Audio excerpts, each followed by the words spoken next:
This guy just enjoys a carefree noble life, eating delicious food every day and taking baths with hot maids. And he does it without even knowing where he is. Until one moment when a maid casually mentions his family name, Palacio. He instantly realizes he royally screwed up, because it turns out he ended up in the world of a game he used to play called Psychedelia. This whole world is destined to be destroyed by the 5 great sins, and he ended up in the body of the 3rd son of one of the worst noble families possible. His elder brothers are scumbags the world has never seen, and this whole family is destined to be destroyed first. Lying on the bed, he begs to return to his original life, as he sees nothing good in living comfortably only to die in 10 years. He weeps, thinking his current situation is worse than having 6 months of unpaid wages. Stuck in a fantasy world as a character with no special perks, our boy feels useless until an idea finally strikes him. Since he knows what is going to happen in the future, he realizes he might be able to change it. In order to eliminate the main causes behind the destruction, Avalon decides to reform the 5 great sins for the sake of his peaceful noble life. At present, these sins are just children. 2 months later, our protagonist had successfully rescued some orphans from a human testing center. He accomplished this with the help of Evan,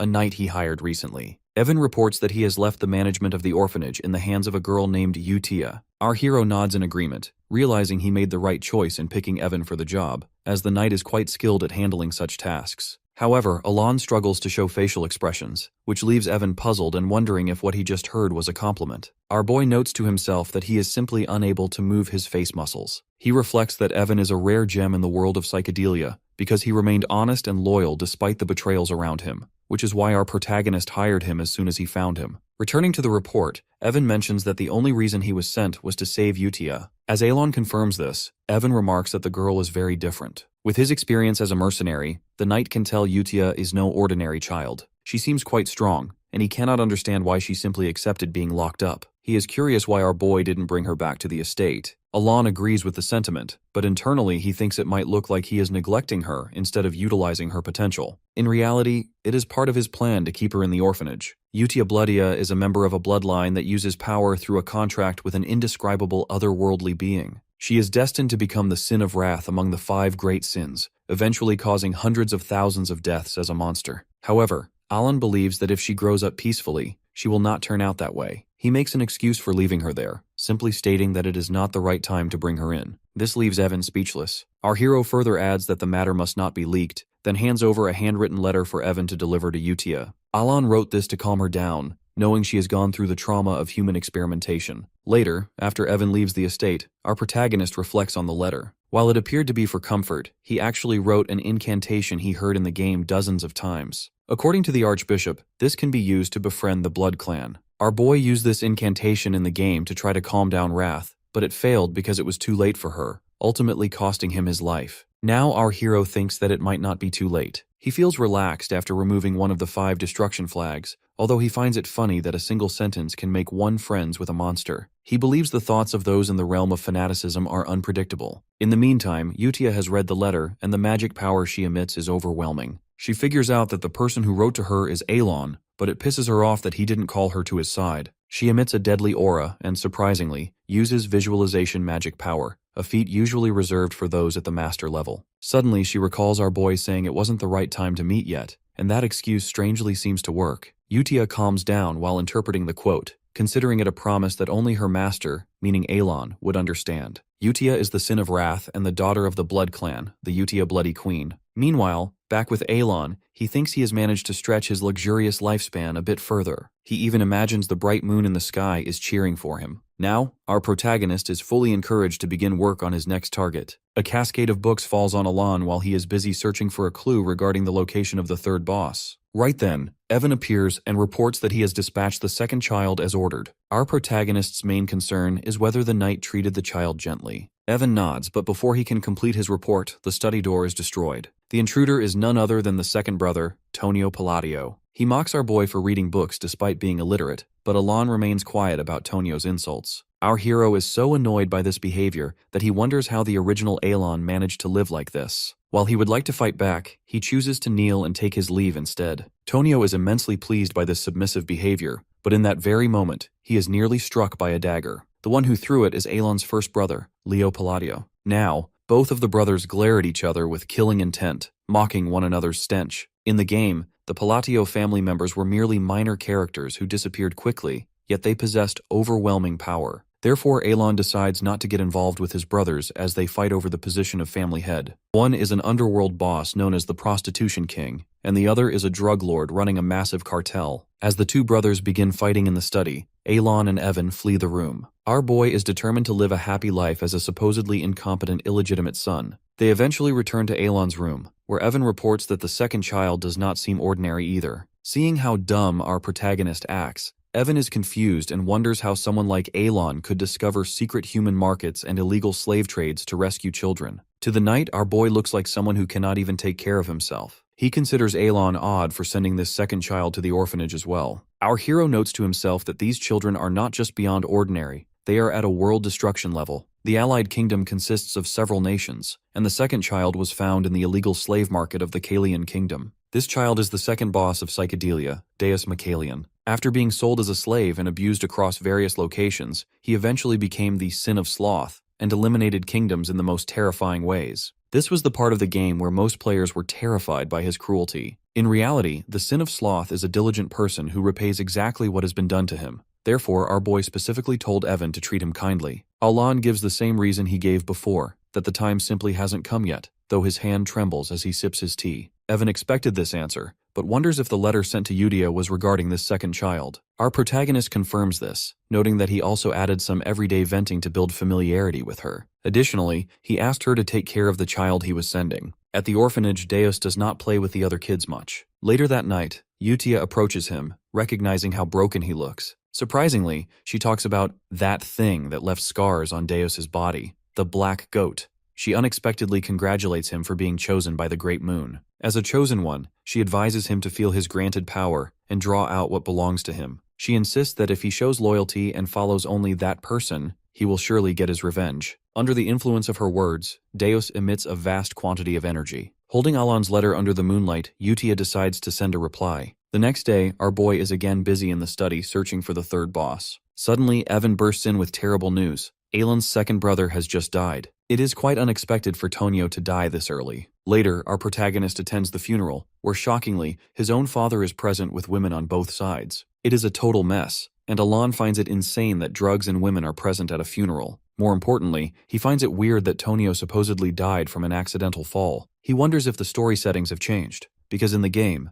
the first brother killed the second after years of struggling for the inheritance. Now Leo is simply amused by the unexpected bonus. While Avalon suspects the work of Leo or his supporters, he puts it aside to focus on the problem of the 5 great sins. Eventually 1 year passes. The succession issue has been resolved. Leo has taken over the drug business, and the family estate has become peaceful. Meanwhile, Alan has grown more familiar with Utia through their letters. He believes that building this familiarity gradually will eventually help him. Utia writes about her friends. Yuna is good at hide-and-seek, Radan likes war games, and Deos loves puppet theater. Reading this, Alan remarks on how good those kids are. He also notices from the letters that the sponsorship list has increased again. He finds it strange that such a small orphanage is attracting so many sponsors, but Evan doesn't pay it much mind. Right then, the knight remembers something the young master was searching for. With the help of the Information Guild, he has found a clue. Our boy feels a sense of satisfaction, thinking it must be an ancient text about the third boss. He is excited to finally find that child as well, finding the evening quite peaceful. However, later that night, people are being killed. At a drug distribution site called Margot, 2 men discuss how generous the Palladio Elder is with compensation. One man remarks that their organization has grown to hundreds of people and will only get larger. Suddenly, both men find that their people are killing themselves, moving as if they are puppets. The long-haired man also begins moving against his will, and within an instant, all the men have taken their own lives. A cloaked figure enters the scene. It is Deos, who has been accompanied by Utia. She absolutely enjoys his puppet theater, and she notes that the sponsorship list, the list of those they have eliminated, has grown as well. Deus curiously asks if what they are doing is meaningful, but Utia only asks if he is feeling sympathy. He shakes his head, knowing these people were grinding humans to develop drugs, yet he isn't sure how this helps his revenge. Utia explains that this place will become the foundation for that person to return,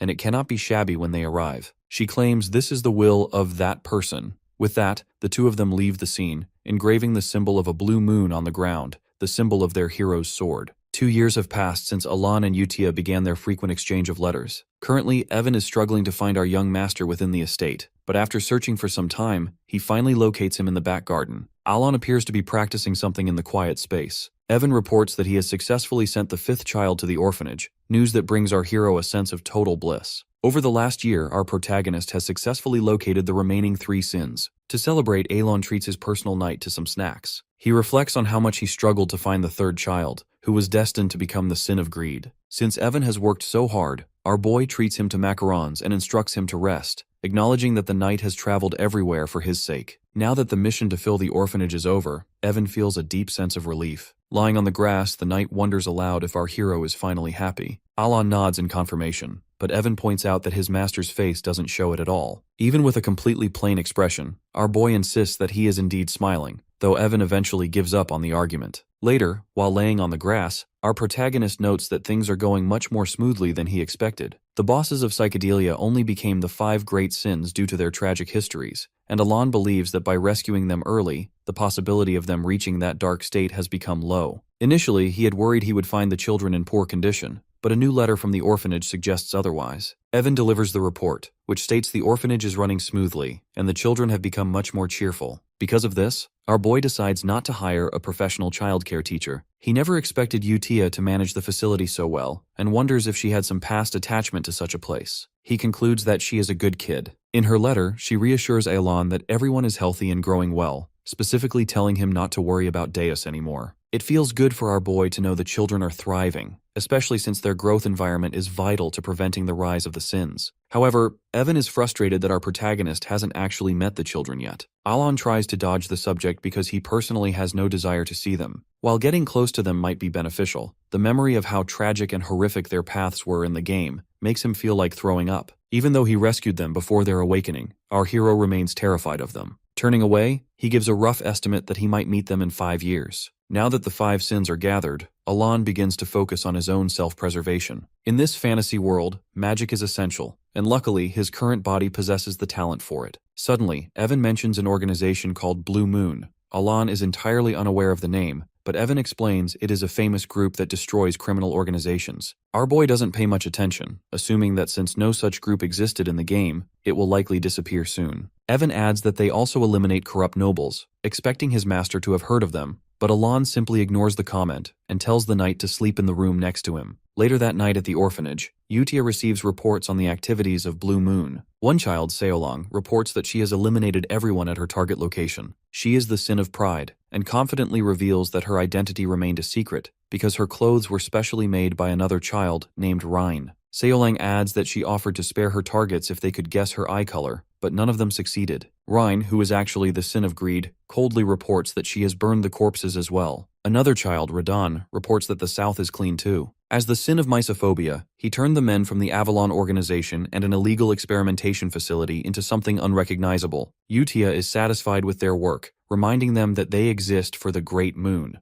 This secret organization, Blue Moon, worships the Great Moon, but Deos points out a looming problem. It pisses Utia off to think there could be any issue when everything is supposedly under that person's will. Deos explains that the head of Avalon is the son of the Count family where Avalon lives. Furthermore, he has discovered that the eldest son of the family is targeting that person. Hearing this, Utia emits an overwhelming amount of energy. The letter she holds instructs her to get rid of the threat, and she crimps the paper in anger, agreeing with Deos' assessment. 2 years later, Alan's father dies. Although the official cause is listed as a heart attack, our protagonist knows the man abused drugs until his last breath. Nearby, people discuss a recent raid by Blue Moon, and our young master notes how concerned everyone has become regarding the group. The funeral ends in silence, with no one truly mourning the Count. Back in his room, Evan asks about their next step, since the eldest son, Leo, is set to become the family head next year. However, the knight is puzzled to see our boy packing his bags. Surprisingly, Alan wants them both to leave immediately. Evan wonders if they are fleeing the territory, but Alan explains they are heading south to Roadmill,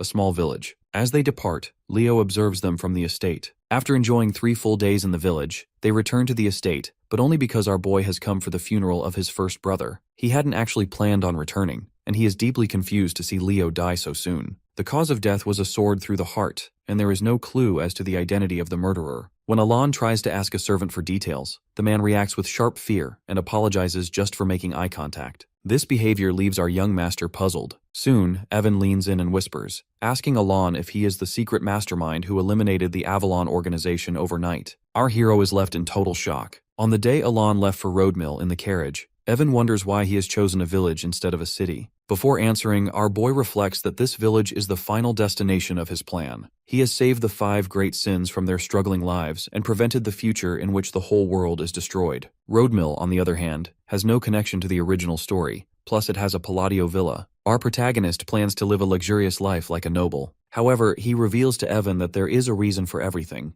Evan is not satisfied by his answer as he knows Avalon always brushes off things that bother him. But our hero insists on leaving things like that. Leo starts to think about whether to kill him or not. Even though he finds Avalon useless, he still considered killing him with poison after their father's death. But now that he has left the estate, Leo feels there is no reason to kill him anymore. Still, Leo finds them super annoying, maybe because of things like Avalon not doing well recently. Yet, he orders his man to follow their carriage. His man, Alman, asks if he wants to eliminate him. Leo gets stunned, as he never expected his right-hand man to question him. As he reminds him to do as he is told, Alman pierces his sword right into his chest. Leo gets a huge shock being betrayed by his loyal man. But Alman has decided to get rid of him, as he has enjoyed playing along with him. Shockingly, Alman is actually Radan, a member of the Blue Moon organization. Weirdly, he reveals that they only believe in the Red Moon. The Blue Moon is his sword, hence they move when he wields it. They can't let anyone harm the Great Moon. With that, he lands a blow on Leo. Radan further adds they can move freely at their will. That is the reason why he waited for Leo to say those words. It took Leo 2 years to say those words. When Leo threatens him with his men, Radan simply reveals they will wipe out Avalon for good. He leaves the estate, thinking how Leo has acted even when their great moon has given him a chance. On the other hand, Alon is happy to spend his peaceful days in Roadmill. Waking up, eating whenever he wants, he is now enjoying the life of a true noble. But all of his peaceful days come to an end when they receive a telegram message. Our boy freezes when he comes to know about Leo's death. That's how he turns back to the estate after 3 days. All the servants react weirdly around him. Surprisingly, the reason is that they consider him the mastermind who has destroyed Avalon. Now, Alon has fallen into some unpredictable, insane situations. Tears come out of his eyes as he wants to know how he became the mastermind. Evan points out that our protagonist is the only one who can gain the most from this. After the murder of Leo, Alon has now become the perfect heir with a perfect alibi. Now that Avalon is gone as well, there is no one left to give him a hard time. Due to these reasons, he has become the mastermind with a swordmaster level assassin working under him. Our hero is confused as ever as to how in the world someone could take down such a big underworld organization instantly. Right then, he remembers about the organization who hunts down other organizations. He is actually talking about the Blue Moon. However, Evan reveals that the Information Guild thinks it's not the Blue Moon, because they have noticed that the Blue Moon doesn't leave bodies and always leaves a mark. But the thing is, Avalon's members were killed by swords. Our young master starts to shiver, as now he knows why he has become the mastermind with a swordmaster. Our boy reflects that the Blue Moon didn't appear in the game, so such a big group can't be the culprits. But the question still remains as to who it must be. Back in the orphanage, Reen reports to Utia that there were no traces left behind. Solong reports the same thing. Just then, Deos and Radan come in and inform them that the remaining Avalon forces were 486 men. Just according to their master, they have cut everyone in half. Utia is quite pleased by their progress. So in just 5 days, Avalon, the massive organization in the Asteria Kingdom, was fully wiped out. Radan reports that the cleanup isn't finished yet. He has found that many more nobles are connected to Avalon, including the Altia Duchy. With that, every son gets ready to take care of the rest quietly. Utia asks about the matter of the Information Guild. Ryan reports that they are treating this matter as unrelated to Blue Moon. Deus adds that every other guild has the same opinion and is considering this the fault of the Swordmaster. Then Utia orders to maintain the surveillance. Plus, she wishes not to bother that person with this matter. But Deus points out that this time, that person's blood relative tried to harm him. Cutting his speech, Utia makes it clear that this wasn't an order. As the sword of that person, they can't think on their own. According to her, the Blue Moon can only move on command, but she reminds them strictly that this person knows about everything. Therefore, she doesn't want them to disappoint that person. On the other hand, Deus doesn't get why a person like Utia is feeling nervous over merely being found out. Everyone acknowledges her. Everything they are doing is for the Great Moon, that person.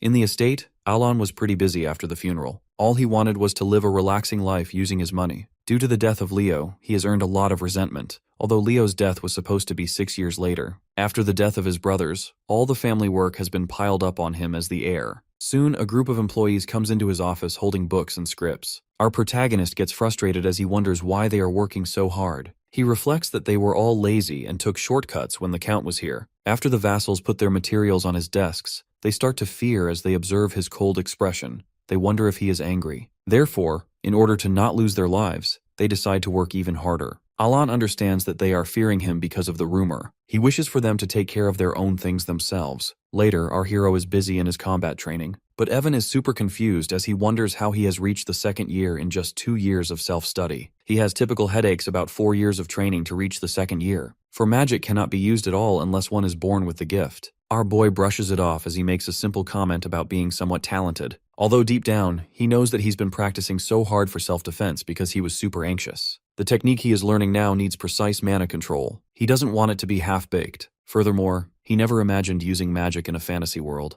Initially, he was excited. He thought there would be no danger once his plan was complete. But as survival became a real concern to him, he came to realize that his mana hole is quite small. As a result, nothing seems to be working out for him. The mana hole one is born with is like an athlete's body type, fixed from birth. On the contrary, our young master's mana hole is super small. Now sitting beside his personal knight, he thinks about a way when everything else fails. Meanwhile, Evan informs him about a dance invitation for him. Our boy gets a bit confused about the sudden invitation to a dance party. Later, both of them, all dressed up, arrive at the dance party. Alan is already feeling tired. This is actually a regular ball for networking among nobles in the southern region of the Asteria Kingdom. As our protagonist is becoming a count soon, he is all determined to build some connections. He believes that networking with nobles is important for his peaceful future. But to his surprise, every noble begins to run away from him as soon as he approaches them. Evan barely controls his laugh, but still wants him not to get upset. But Alan already expected this much. Then he signals Evan to wait for him until he comes back. As he walks away, he reflects that he already expected to be ignored for lacking dignity. Then he notes that unlike the time of his illustrious great-grandfather, the current Palatio is the black sheep of the East. However, our hero didn't come to the party without any plan. He has planned to use his social skills he has secretly practiced to turn the situation in his favor. He grabs a glass of wine and points out how its taste is unique. A lady nearby looks at him. Our boy praises the wine even more. Even though he believes he is smiling gently, in reality, he is making a creepy smile. The nearby lady runs away to her father in order to prepare the wine right away. But Alan didn't want her to do that. Meanwhile, all the people around him talk about how he threatened her to forcibly take a limited edition specialty wine. Evan again struggles to stop his laugh. Later, Evan counts how much stuff he has received. It includes 1 fine horse from Paldean, Fenian citrus tea, Valanda crafted metal, and Malentino specialty wine. But Alan only feels dejected. He has found out that the Palladio family is more famous than he thought. Plus, since everyone believes he has killed his own brothers, they avoid him as much as they can. Getting frustrated from all of these thoughts, he starts to take some fresh air. Unexpectedly, a red-haired lady seems to be interested in our boy. Our protagonist is now standing on the balcony, as he is in his deep thoughts. Suddenly, someone speaks from behind as they wish to speak with him for a moment. He wonders who this person is. Suddenly, a girl named Loria, daughter of the Altia ducal house, comes forward. Looks like our boy knows about this family. He recalls that the Altia family is one of the 3 great villains of psychedelia, the black sheep of the north. Plus, he knows that anyone who speaks to him would not be ordinary. But the thing is, he doesn't remember Loria at all, because he never saw her in the game. Without wasting another second, Loria demands him to support her as she claims she will be assassinated soon. Loria explains that she has received her father's affection, and until now, was protected as the daughter of his mistress. But now, as her father, the Duke of Altia, has fallen ill, her sisters have planned to kill her. Now our protagonist gets the whole picture. The thing is, she was already dead when the game began.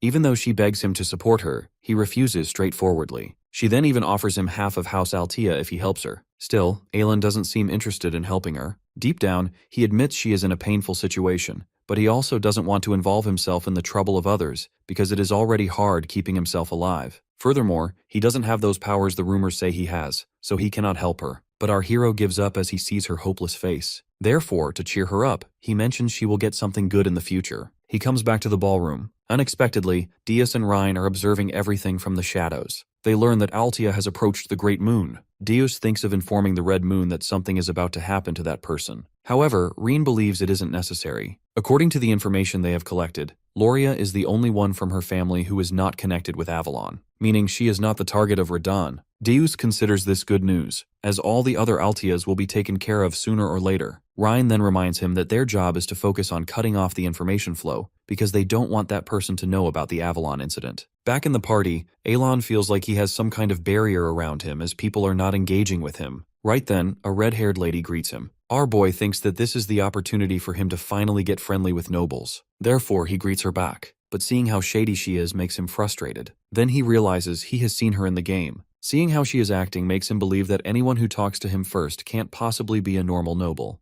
Still, he greets her, Lady Zenonia, with respect. She gets a bit surprised, as she didn't expect him to know about her. Our protagonist nods because she is very famous. The three great villainous houses of the Kingdom of Asteria include House Altia in the north, House Palatio in the east, and the degenerates of Zenonia in the west. Turns out this lady, Kalia, is the eldest daughter of Count Zenonia. House Zenonia is a more refined corporate-style syndicate, keeping in note that he needs some noble connections to survive, but since it's already falling apart, our hero praises her beauty gracefully. After thanking him, she wishes to talk with him more. Even though our boy wishes to talk, there are too many eyes watching them right now. Also deep down he just wants to leave. On the other hand, observing how cold he is, Kalia notes he is just like the rumors say. Then she says her goodbye, as she wishes for them to meet again. But our protagonist is confused seeing her leave so suddenly. Meanwhile, Ryan reports that the information about Avalon is being perfectly concealed. However, Deos thinks that there is now a new concern. He points towards a man who is keeping an eye on our hero from the outside. Ryan decides just to observe as they don't have any direct orders, but they will eliminate him if needed.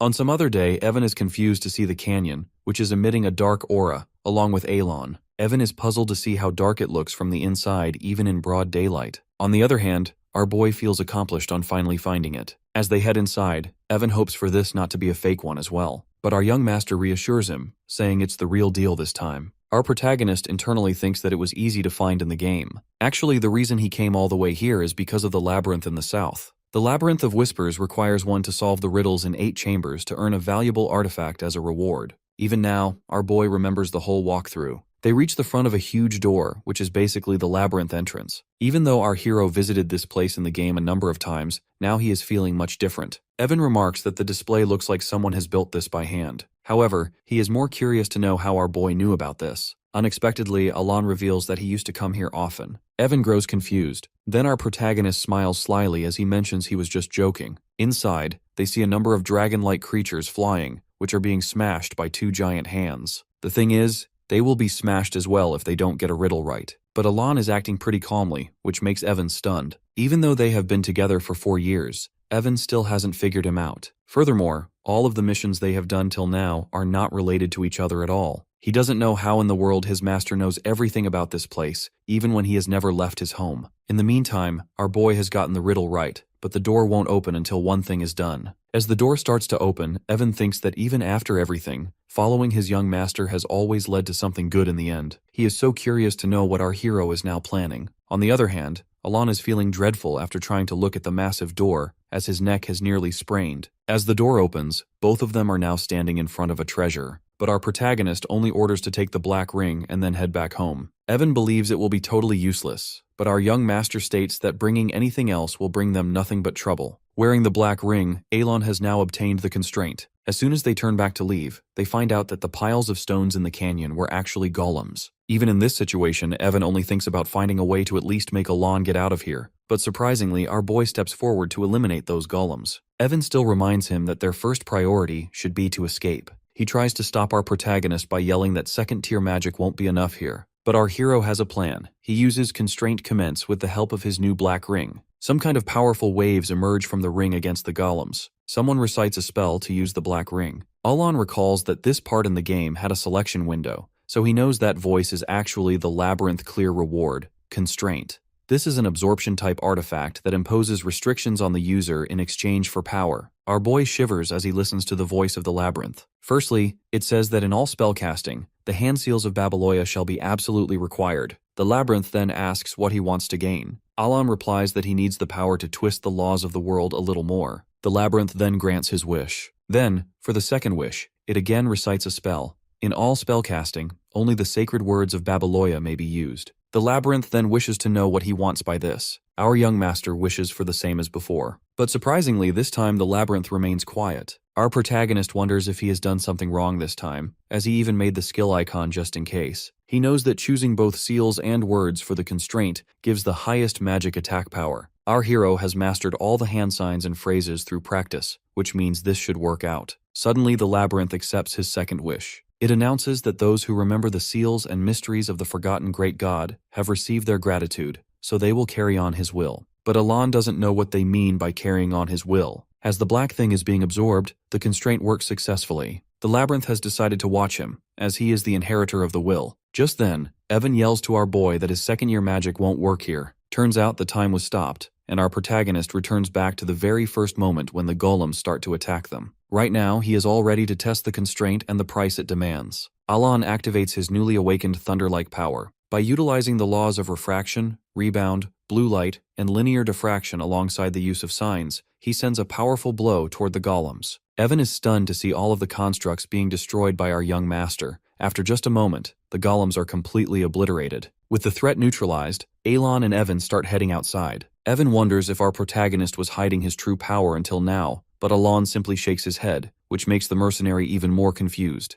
Evan has never seen anything like that in his 15 years of service, so he asks if that was truly second-year magic. Our boy nods firmly, though deep down, he is equally confused as well. Our hero recalls that the spell wasn't nearly that powerful in the game. In the turn-based combat system of Psychedelia, a spell can be enhanced using a sigil or an incantation per turn, but this time, he triggered a chain lightning spell that was strengthened over 5 times using 4 incantations and sigils. Stacked thunderblades were amplified together to form a configuration suited for large-scale lightning magic. In exchange for the restriction that required our hero to use a sigil and add an incantation for every spell, Avalon has gained something else. He remembers being granted power for inheriting his will, which allowed him to amplify his magic tenfold. However, Avalon didn't expect to get these kinds of results. Finally, the boat exits the canyon. Evan is super exhausted and wonders who could have created such a dark place, but our boy is lost in his own thoughts. He remembers that the Whispering Labyrinth had another name, one spread throughout the gaming community. The area was known as the Labyrinth of Palaon. Consequently, Avalon tells Evan that this place was built by someone named Palaon, but Evan is too exhausted to fully understand. Deciding to head back east, Avalon reflects on their journey, noting they have been out for 3 weeks for this quest. Furthermore, our protagonist has tasks to attend to once they return. Evan is shocked to find him more diligent than expected, and with that, they start heading back home. Our hero reflects that while choosing a sigil matching the spell's element increases its effect, and picking the right incantation strengthens its properties, the results here differ from the game. In the digital version, the visuals stayed the same while only the attack stats rose. On the contrary, each sigil here visibly affected the spell itself, and every incantation had its own transformation. Even if it is just a magic technique, Avalon wonders if his mana control is exceptional enough to perceive those changes. He decides to test this theory once his mana recovers, feeling fully satisfied by the results in the end. Evan and Avalon reach their horses to begin their return, unaware they are being observed from behind by Rhine. She returns to the canyon entrance and recites spells as the markings illuminate the walls. Soon, words appear stating that for a friend who would be left alone, the Swordmaster Palaon stood his ground. Rhine recalls that this man countered the invasion of the Black Ones and defeated Alicolica, the devourer of his subjects' hearts. This is the Radiant Emperor, the Great Palaon. Rhine is aware of this history because she was born under a great mission within the ancient library. The thing is, she overheard Alan when he mentioned the place was built by Palaon. Rhine notes how much the boy is different from the version of him recorded in history, signaling that something is extraordinary. Additionally, the Great Moon itself once called Palaon a friend worthy of reverence. Yet the incantation our hero whispered doesn't even exist in the records of the ancient library. She simply cannot understand his identity. With that, she steps out of the canyon, delighted to know that everything the Red Moon said was true. She feels a bit ashamed for just following orders when Deos arrives. Unexpectedly, Deos did not manage to obtain the required information because the man he was after has been eliminated. Rhine decides to report this for proper handling. Later that night at the Zenonia Count's house, Kalia realizes that the rumors regarding Avalon were true indeed. His gaze was cold and unfeeling, and she recalls him calling her famous. She agrees with that assessment, as Count Zenonia is both powerful and renowned, yet she finds it weird that people find her famous since she rarely socializes. She turns to her father for his opinion, although he remains quiet. Shockingly, with a snap of her finger, she takes control of his body and sets him to work. She excitedly points out that no one can suspect her to be the one running the house while the Count himself is just a fool. She recalls how Alon spotted her spy from the shadows, just as someone requests her to come to her room immediately. Inside, she finds the dead body of her spy. According to her informer, the girl didn't reveal any secrets as the seal didn't activate. Kalia smiles, however, as she never expected herself to be exposed like that. She points out that she was caught off guard the moment they met. On the other hand, our hero is totally unaware of this whole situation. At the Altia ducal territory, Loria sits hopelessly as she realizes that Alon, the noble of the underworld, possesses eyes as cold as her father's. She considers him someone one must never make an enemy of, yet our boy was her last hope. She knows he cannot agree to a deal involving such heavy losses, but the problem is that she has nothing left because of her 4 siblings. Up until now, she has survived solely on her father's mercy and affection. As soon as she steps inside the family mansion, maids inform her that her sister, Lady Phelan, and her brother, Lord King, have taken their own lives. Loria is shocked by this unexpected news. She cannot understand how people who would easily stab their own family could kill themselves. When she asks about her other siblings, Timalian and Marianne, the maids soon discover that the two have ended each other's lives inside a room. Chaos spreads through the estate as no one understands exactly what is happening. In the meantime, Radon quietly retreats from the estate, as he is the one behind the carnage. While the maids run in a panic, Loria recalls our protagonist saying that luck would be coming her way. She now takes him for someone who hides his true identity, waiting for the right opportunity to seize power as the true shadow behind the Count's house. Her body trembles as she realizes the true meaning behind his words. Right after this incident, Loria becomes the heir of the Altia Duchy. She shivers with regret for making a deal with our hero, a man she now views as a demon, but she reminds herself that she cannot betray him now. Having seen the end of those who crossed him, she decides to move forward without looking back. 2 months later, Avalon receives a delivery from Duke Altia. Unexpectedly, the Duke has sent him Cernak's wine, an incredibly expensive gift where each bottle costs several thousand gold. Our hero finds a note inside and discovers it is actually from Loria, not the Duke himself. He wonders why she sent this to him, though he also feels a bit guilty for not helping her during their last encounter. According to the messenger from Altia, the gift was personally prepared and ordered to be delivered by hand. Alon is stunned as he realizes that Loria has officially become the Duke of Altia. In her office, Loria stretches after working non-stop for 2 whole months. Following the death of her father from illness, she ascended to the title during the succession ceremony. While her siblings' deaths were sudden, she managed to avoid all suspicion. All of this followed her participation in the ball, by which time her secret organization had already been wiped out by her siblings. After losing everything, she was horrified, but she now believes that Alon, who turned down her offer initially, took control of everything from behind the scenes. She feels stressed wondering how far our boy has planned. To avoid burdening him, she didn't even inform him of her father's death. She assumes his plan requires Altia's cooperation, which is why he helped her. After becoming the Duke, she unified all the organizations under Altia, yet she still feels she cannot compare to the power our protagonist has been concealing. She suspects our hero needs something else from her and wonders what she could possibly offer that a tycoon of the underworld like Palladio doesn't already have. She concludes it must be the renown of the Altia name. Consequently, she decides to focus on her duties, hoping her noble benefactor will be pleased by her gift when he eventually contacts her.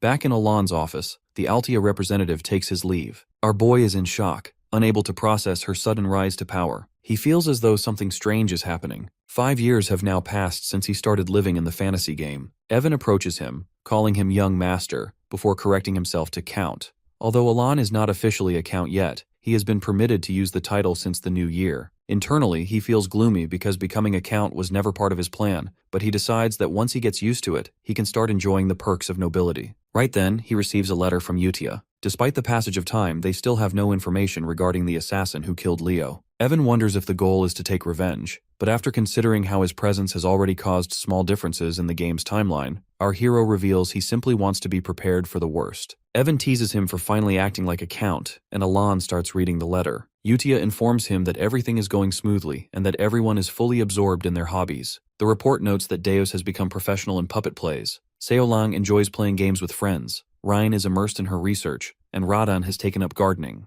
For Alon, these monthly letters from the orphanage have become a warm, familiar routine. He is happy to watch them grow while sponsoring them, even though he has never seen their faces. When he asks about their ages, Evan answers that they have reached the age to step into society as adults. Our boy feels a bit disappointed that they've grown so fast, but he accepts the truth and decides to let them go. Evan is puzzled, as he assumed those kids were rescued for a specific purpose, but our protagonist wants them to choose their own futures. He believes that since he ensured they won't awaken as sins, they will be fine on their own. In the game, each boss battle featured narration revealing their unique traits. Utia had a talent for faith, Deus for the sword, Ryan for research, Seolang for combat, and Radan for leadership. He believes that if he places them in the right positions, they will have bright futures. As he prepares to write to them, he decides to give each a gift. It takes our hero the whole day to finish the letters, which Evan then takes away to deliver. Alon hopes for those 5 children to take these messages and step out into the world. Later, at the orphanage, each of the 5 sins receives a personal letter. Some react with excitement, while others become very serious. All 5 children have grown up, and each of them receives a letter of their own. Instead of viewing these as mere correspondence, they treat them as formal directives. Before reading the new instructions, Yutia decides to review the older letters first. Seolang gets incredibly excited to read the messages that were previously only seen by Yutia, and soon, everyone is poring over the old documents. To the others, the letters don't seem like directive sheets. They read like ordinary, casual conversation. To this observation, Yutia explains that our boy ordered the letters to be disguised as normal conversation from the very beginning.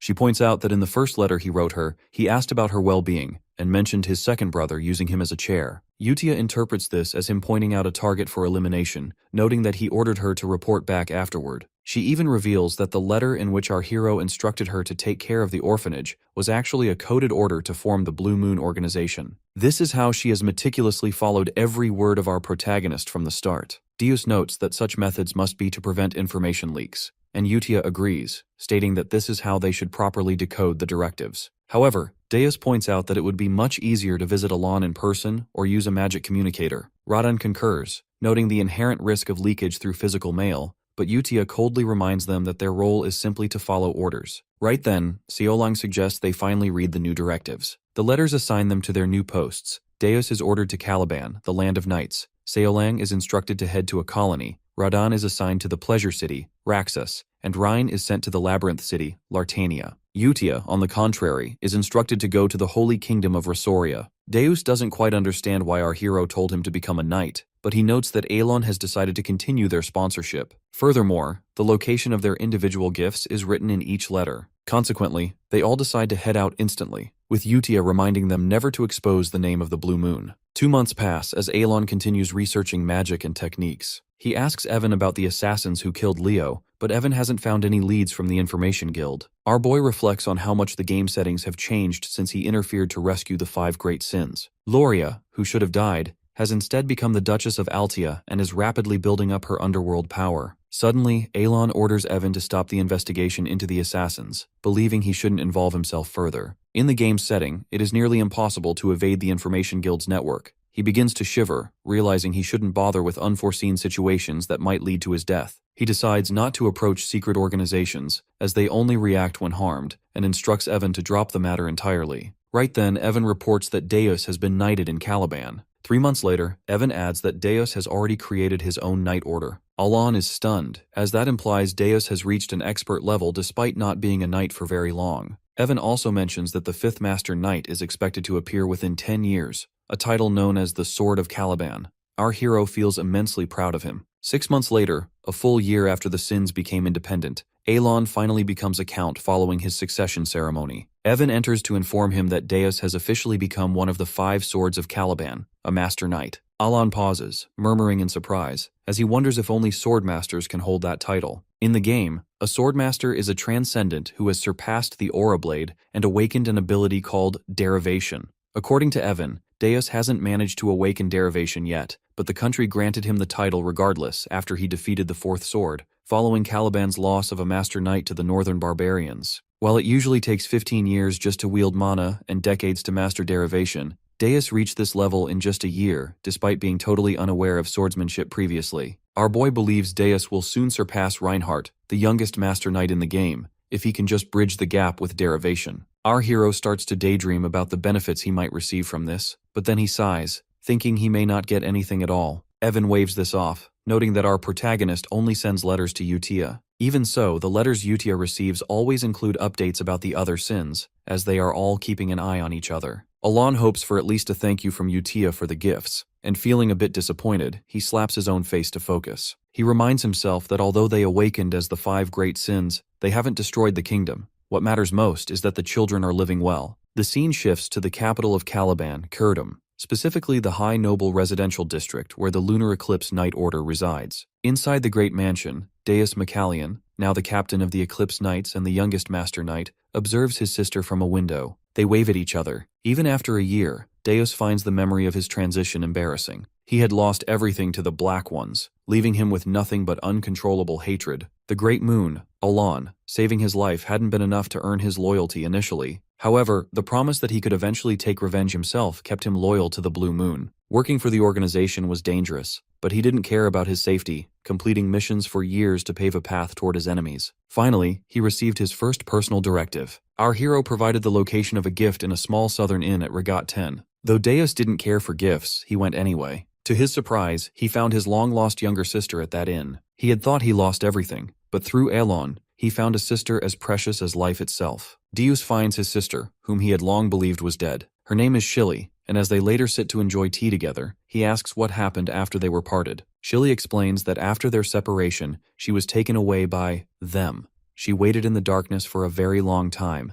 and just as her turn came to be killed, she was fortunately rescued. A few years later, she was on the verge of being sold at a slave market when someone again cleared all obstacles to save her. That savior was Evan. Since that incident, Shilly has received continuous medicine and support. She even received a letter from our protagonist, who assured her that she needn't worry about her brother because both of them were safe under the name of Palatio. Deos is stunned to see Alan's name, as he never expected the man to expose his true identity. He wonders how his sister could know of the Great Moon, especially since our boy had never been told about Deos's family. Even Utia only knew that Deos had been attacked by the Black Ones. Suddenly, Deos recalls Utia's insistence that the Great Moon knows everything. All of his questions fit together like puzzle pieces and disappear. While he initially couldn't understand Utia's fervor, he now feels like the foolish one. He realizes that our hero knew the truth all along and was providing hints to the child who would otherwise have survived alone. Seeing him completely zoned out, Shilly calls out to her brother. He pats her head, noting that while his sword had previously acted only on hatred,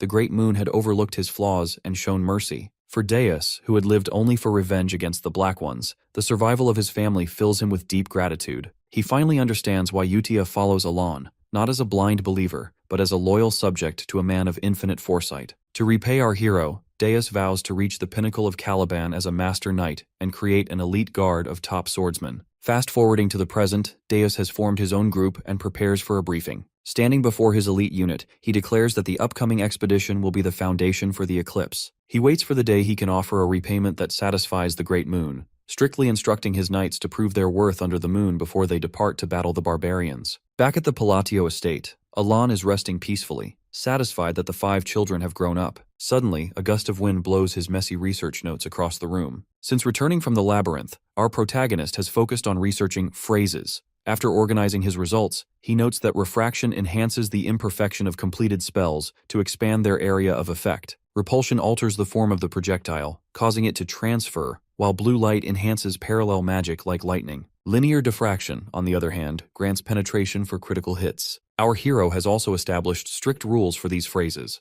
One must not use unfitting terms, phrases cannot be repeated, and he is limited to 4 arcs. Due to his mana capacity, he can only use this magic once a day. Since the phrases and beasts of Babylonia were a forgotten concept in the original game, he had to research the mechanics himself. To test 2 months of experiments, Alan unleashes his Thunder Light magic. By removing the central point of the gathered magical sphere, he creates an electrical shock through imbalance. Even his seemingly weak magic gains purpose as he chants fixation, compression, collapse, fleeting full bloom. A massive amount of magical power is unleashed. Observing the destruction, our boy concludes that the order of the phrases is vital, remembering how he failed when he attempted to use collapse first. Suddenly, someone yells from behind in disbelief. It is Kalia, who stands with her butler in absolute shock. They refer to his power as Origin, a unique magic supposedly reserved only for 7th Circle mages. Alan is stunned by the comparison, as 7th Circle mages occupy the very top of the magical hierarchy. Kalia and her butler wait in the reception room of the Paltio family, having arrived with 2 distinct purposes. First, the butler carries a card capable of dealing terrible damage to Zenonia. Additionally, Kalia wanted to confirm Alan's true intentions and sense the magic that swallowed Palladio, while also gauging the strength of the organization protecting him. To her surprise, however, she finds her butler shivering in fear. Despite being beyond Shell, a 5th-rank mage who was expelled from the Mage Tower for human experiments and is capable of eliminating an entire battalion with ease, the man is trembling. He has remained arrogant even toward Kalia over the years she supported him, but now, he is visibly shaken. Just then, our protagonist enters the room and coldly inquires about their business. Kalia offers an apology for the sudden visit, explaining that she ended up wandering around while trying to find him. Alan then clarifies that he did not use an origin. By his own estimation, he would only be around the 2nd rank. He adds that magic doesn't have an actual function, internally reflecting that his magic serves neither for defense nor attack. However, both Kalia and Bianchel interpret his words as a sign that he simply doesn't want them to expose his power to others. Stuttering in fear, Bianchel admits he must have been wrong. Alon feels a sense of relief and directly asks again about their reason for visiting. Kalia explains that they were on another business trip and happened to be nearby, so they decided to pay their respects, implying there is no specific motive. Our hero then mentions that he needs to attend to his work and cannot spare much more time. Kalia gets up, thanking Aelin for granting them even a brief moment. Before they depart, he suggests she pay a visit to Duke Altia if she wants someone to talk to, as he believes the two of them will get along quite well. Taking this to heart, she makes a plan to visit the Duke. As our boy and Evan see them off, Evan notes that Zenonia, a ruined Western family, has come to visit them. Alon has no idea why, but he is feeling under the weather. He worries that if rumors of him using an origin are exposed, those struggling for power will inevitably come after him. As our protagonist turns to go back inside, he believes that Zenonia would never truly approach Altia, as both are rivals in the underworld. All Alon wishes is for them to never return. Inside the carriage, Kalia asks Bianchel if that power was an origin. The butler shakes his head, and while still trembling, explains that an origin is magic that draws its own laws upon the canvas of absolute, immutable principles. However, what he saw through his observation eye was that the Count's magic canvas was being torn apart. This means Aelon was testing the absolute principles themselves. Bianchel observed him fixing lightning in place, wrapping and collapsing the laws, yet still manifesting the spell. This is a miracle that defies reason, and the butler suspects this was actually the work of a forgotten great god. His head hurts as he reminds himself to stop thinking further, for such thoughts are dangerous. Having earned praise for pursuing ancient knowledge and researching the magic of the Forgotten Era, he concludes that they should never oppose Count Paltio or make an enemy of him. Kalia sighs, realizing there was no point in trying to discern his intentions. Recalling his suggestion to visit Duke Altia, she believes she has already become one of Aelon's pawns. 2 years pass since the 5 children were sent off on their own, and our hero asks for any new information regarding them. While he receives no direct news about the children, he unexpectedly learns that Zenonia County and the Altia Ducal House have formed an alliance. This news drops like a heavy weight on our boy, as he never expected the 2 pillars of the underworld to unite. Furthermore, their alliance appears proper on the surface under the underworld accord. Alon panics, believing that even after raising those little sinners, this shadow alliance will surely cause the Asteria kingdom to collapse. He cannot believe Kalia took his words so seriously that day, but he tries to shrug it aside, thinking it must be temporary. Nevertheless, he decides to prepare just in case and immediately starts writing to Kalia. He wants to apologize if he seemed blunt, inarticulate, or cold during their meeting. He then orders Evan to deliver the message. Later, our protagonist reads a letter from Utia and finds no information regarding Radan and Seolong. He wonders if Seolong has died, thinking that if they had followed his instructions and found the gift, they could have become a warrior's symbol worthy of even a Baba Yaga. In the game, there was an item called the Sacred Beast of the Golden Mane Tribe. According to the game setting, if the Sin of Pride hadn't become a fallen sinner, she would have been a great Langland warrior. Alon had even told her about the hidden treasure she could use for funds. But the bitter truth is that her land is a nation where one can only seize the world through power. The scene shifts to the desert nation of Colony. In a strange place, Seolong, now wearing Alon's gift, stretches as her ordeal finally ends. She thanks him for the precious gift, having initially thought the essence of the Golden Mane tribe was just a random charm. She realizes now that the stories she heard as a child were not just fairy tales. Her tribe consists of descendants of the Golden Mane tribe, the kings of all beastkin. This tool is a legendary heirloom passed down for hundreds of years, granting power and divine authority. After getting her hands on this, Seolong faced every trial within her inner world. On the day she was dying as a test subject, the Great Moon saved her life and gave her the power to take revenge on the Black Dragon who eliminated her parents. Therefore, she has decided to repay Aelon sincerely. She knows the true meaning behind the gift was not for her to remain an ordinary gladiator. Instead, she plans to become the strongest gladiator ever and gather the Golden Mane tribe to restore their glory. Eventually, she will slay the Black Dragon. Staring at the moon, she decides to dedicate all her efforts to her savior, aiming to bring back the glory of her clan under the Blue Moon after 500 years. This clan remains the greatest of all beastkin and the undisputed king among their kind. In Alon's office, Evan provides updates regarding the 5 children, gathered by the Information Guild. According to the Guild's reports, Seolong has earned the title of Golden Flash due to her overwhelming activity in Colony. Luckily, our hero is glad to hear she is doing well. Evan agrees, noting that Colony is a place where strength allows one to get away with almost anything.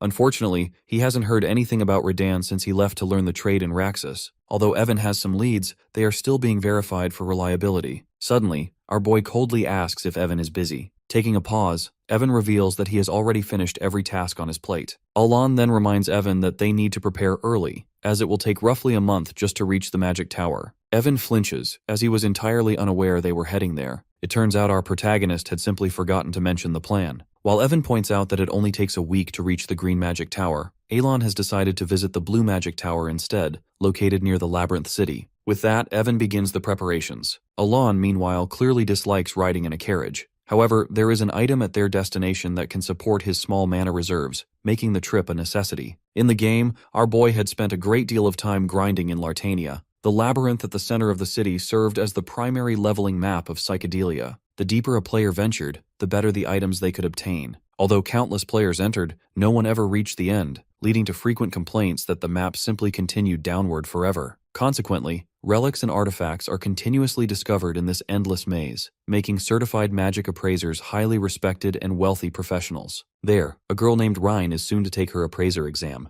Our hero wonders if the gift he sent her was too small, as it was merely an item intended to aid in equipment appraisal. He decides to provide extra support later if it proves insufficient. The scene shifts to the labyrinth city of Lartania. The city is teeming with explorers and mercenaries and is governed by no one. Nestled in a southern corner is a secretive appraisal shop called Merda. The shop has gained fame for its unique services, attracting nobles and A-rank explorers as its primary clientele. Among these customers is the Lord of Lartania, who is currently visiting the shop where Rhine works. She has just completed the appraisal of a device that generates flames using mana. The Lord feels grateful, noting that the item is a relic capable of holding an imprint. When he inquires further, Rhine explains that a pinch of mana will maintain the flame for an hour. Fully satisfied, the Lord leaves the shop. Rhine then turns her attention to another device that can also be imprinted. The reason this corner shop is so famous is due to the imprint known as Screech, a gift from our boy. Rhine happily repeats the words from his letter, which encouraged her to become an appraiser. Initially, she didn't understand the command. She believes her master is a friend of Palatio and a figure from the forgotten era of outer gods. While she thought everything was meant to help deal with the Black Ones, she couldn't initially see how being an appraiser connected to that goal. However, upon seeing the gift, she realized its nature was different from anything she knew. She obtained the Eye of the Tail, which quickly identifies items below a certain mana threshold. Rhine realizes the true nature of this item doesn't even exist in the library. After the seals were lifted, the imprint opened. She decided then to gain power over the Black Ones in the future, viewing this as both an ability and a means to offer sacrifices. Currently, she has 252 sacrifices left until it reaches full bloom. In exchange for increasing the relic's stats, it absorbs something that causes its eye to change, though it only reacts to specific high-ranking relics. If the wrong item is used, the accumulated power vanishes. Correctly appraising artifacts and distinguishing high-rank sacrifices is a job only she can do, having been born within the Library of Eternity. With a vicious smile, she decides to do everything necessary to deal with the Black Wolf, believing it all aligns with the view of the Great Moon. 3 weeks later, Alon and Evan reach the Blue Magic Tower. Unfortunately, the Tower Master is away. Instead, they are met by the Vice Master, a Sixth Circle mage named Pedia Clint, who tells them to state their business and leave. Surprisingly, our protagonist finds her face familiar from the main story. Since the current time is before the original plot begins, Pedia is still only the Vice Master. In the game, she is a genius who reaches the 8th Circle and becomes the Tower Master in her 20s. This tower possesses massive combat power and holds a status equal to nobility due to its monopoly on specific necessities. As a Vice Master, Pedia has transcended ordinary humanity. After Alon reveals his identity, he states he is there regarding the Time Rift. Pedia, who is busy searching for documents, pauses when he claims he can remove it. A Time Rift, or Simon, is a door to an unknown subspace that appears where magic is heavily used, creating anomalies and destruction. Using her observation eye, Pedia asks if our boy truly believes he can achieve that with his current talent. She immediately tells him to leave. When Alon tries to explain, Pedia cuts him off, pointing out that he shouldn't boast about removing the rift while keeping the treasure inside. She slams her desk in rage, clearly exhausted by the many people who have come to her with similar claims. Our hero feels she is being unfair, yet he calmly requests that she guide him to the rift so she can see his ability for herself. Pedia remains unmoved, believing he is only there to manipulate public opinion after gaining the title of Count through sheer luck. Suddenly, she unleashes a massive amount of mana to prevent him from creating a scene. Alon notes that while she seems busy, she is unexpectedly up to date on gossip, and surprisingly scary. Even though he is frightened, he feels desperate. He goes straight to her with a deal. If he fails to remove the rift, he will sign over his entire fortune to her. Seeing that she still isn't backing off, he offers to swear a mana oath. This condition interests her, and later, she shows him the way. She reminds our protagonist one last time that if he fails, everything he owns belongs to her. As he steps toward the rift, Pedia wonders if he is a mastermind or just a lucky man. She smirks, concluding he must be a lucky fool for coming here without knowing his place, especially since she noted his mana is barely at the second circle level. She believes he can do nothing. Meanwhile, Alan recalls that one usually doesn't have to work this hard to close a rift. They typically spit out an artifact and disappear naturally within 3 months. Because of this, research on them had stopped. However, this specific rift has been causing trouble for over 2 years. Standing before the anomaly, Pedia again tells him to back off if he is incapable. She notices he is preparing to use his bare hand rather than a staff. Deep down, she knows ancient magic tomes describe this as a primitive method, and she tries to stop him from doing something so reckless. But our hero only concentrates on his work. Within a moment, Pedia's body refuses to move. In fact, everything around her has stopped. Looking through her observation eye, she unexpectedly sees a massive red eye looming right above Alan. Pedia's observation eye activates, immediately beginning to analyze the anomaly before them. After a series of rapid calculations, she begins to see strings of text filled with dark, ominous words. Suddenly, a giant red eye manifests and reaches out toward her, projecting an absolute demand that leaves her face drenched in sweat. Deep down, she understands the weight of this command perfectly. After a brief moment, the giant eye closes and vanishes into thin air. With the phenomenon gone, Alan informs her that the gate is officially closed. To him, the task was relatively simple, as it only required specific items and methods. He then moves to secure the relic he just acquired. Naturally, our protagonist realized he might need to use this method again in the future, so he had cast a convincing spell on Pedia to smooth things over. He wonders briefly if she fell for it, and it seems she has. She immediately decides to keep the event a total secret. However, noticing her making strange expressions, Alan begins to doubt his success. When he attempts to approach her, she cuts him off with a yell, frantically insisting that she can absolutely keep a secret and won't tell a soul. Our hero is left utterly confused by her erratic behavior. Later, our protagonist prepares to head home with Evan. Unexpectedly, Pedia approaches our boy and offers him a mana recovery potion she brewed herself. Upon closer inspection, Alan realizes it is a top-grade potion. Pedia murmurs a question, asking if he likes it, leaving our boy stunned. Just 2 bottles of such a potion cost as much as several lower-rank versions, making the gift incredibly expensive. He wonders if she is truly this thankful for him closing the gate, but in reality, she is only trying to please him because she is keeping a secret of her own. She panics and offers to sign a mana oath to prove her discretion. Alan cannot fathom why she would take an oath over something so trivial, but before he can clarify the situation, she takes the oath immediately. Seeing her reaction, our hero concludes that she simply doesn't want to clear up the misunderstanding. Regardless, our hero has successfully acquired the relic he wanted from the Blue Magic Tower,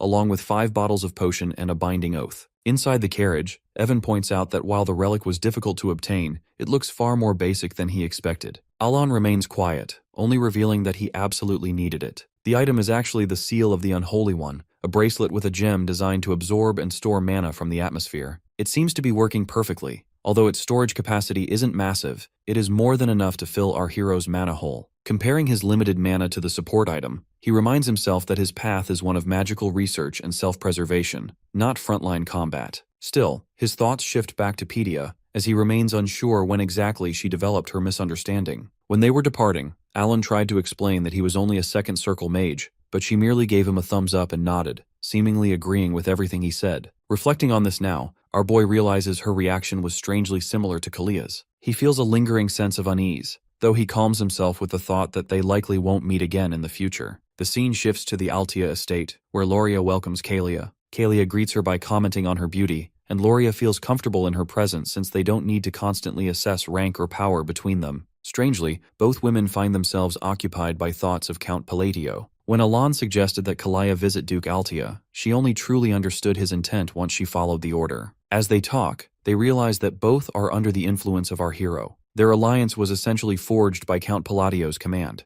With him standing above them, their previous power struggles feel like absolute nothing. Because of this, Zenonia and Altia have grown closer. Loria asks why Kalia has arrived so early, as their meeting wasn't scheduled until next month. It turns out Kalia is there to discuss the letter Alan sent the day she left his estate. Even though it appears to be an ordinary apology, both Loria and Kalia are convinced there is a hidden meaning within the text. They decide to decode every single word, searching for a subtext. Eventually, they come to the conclusion that Alan dislikes both the aristocratic and royalist factions. They wonder if he intends for them to eliminate both groups. eventually deciding that our protagonist wants to drive out the existing nobles to establish a new regime. Loria now believes this is why he needed Altia's prestige and helped her become a duke. She is certain that if the Overlord of the West joins them, they will succeed. Meanwhile, back at the Blue Magic Tower, the Tower Master learns everything regarding the closure of the Time Rift. The puzzle pieces begin to fit together on their own, forming a picture of Alon's influence. In the meantime, our boy sneezes, a side effect of the conversation happening behind his back, and nearly chokes on a sweet potato. He and Evan are currently taking a break on their journey home.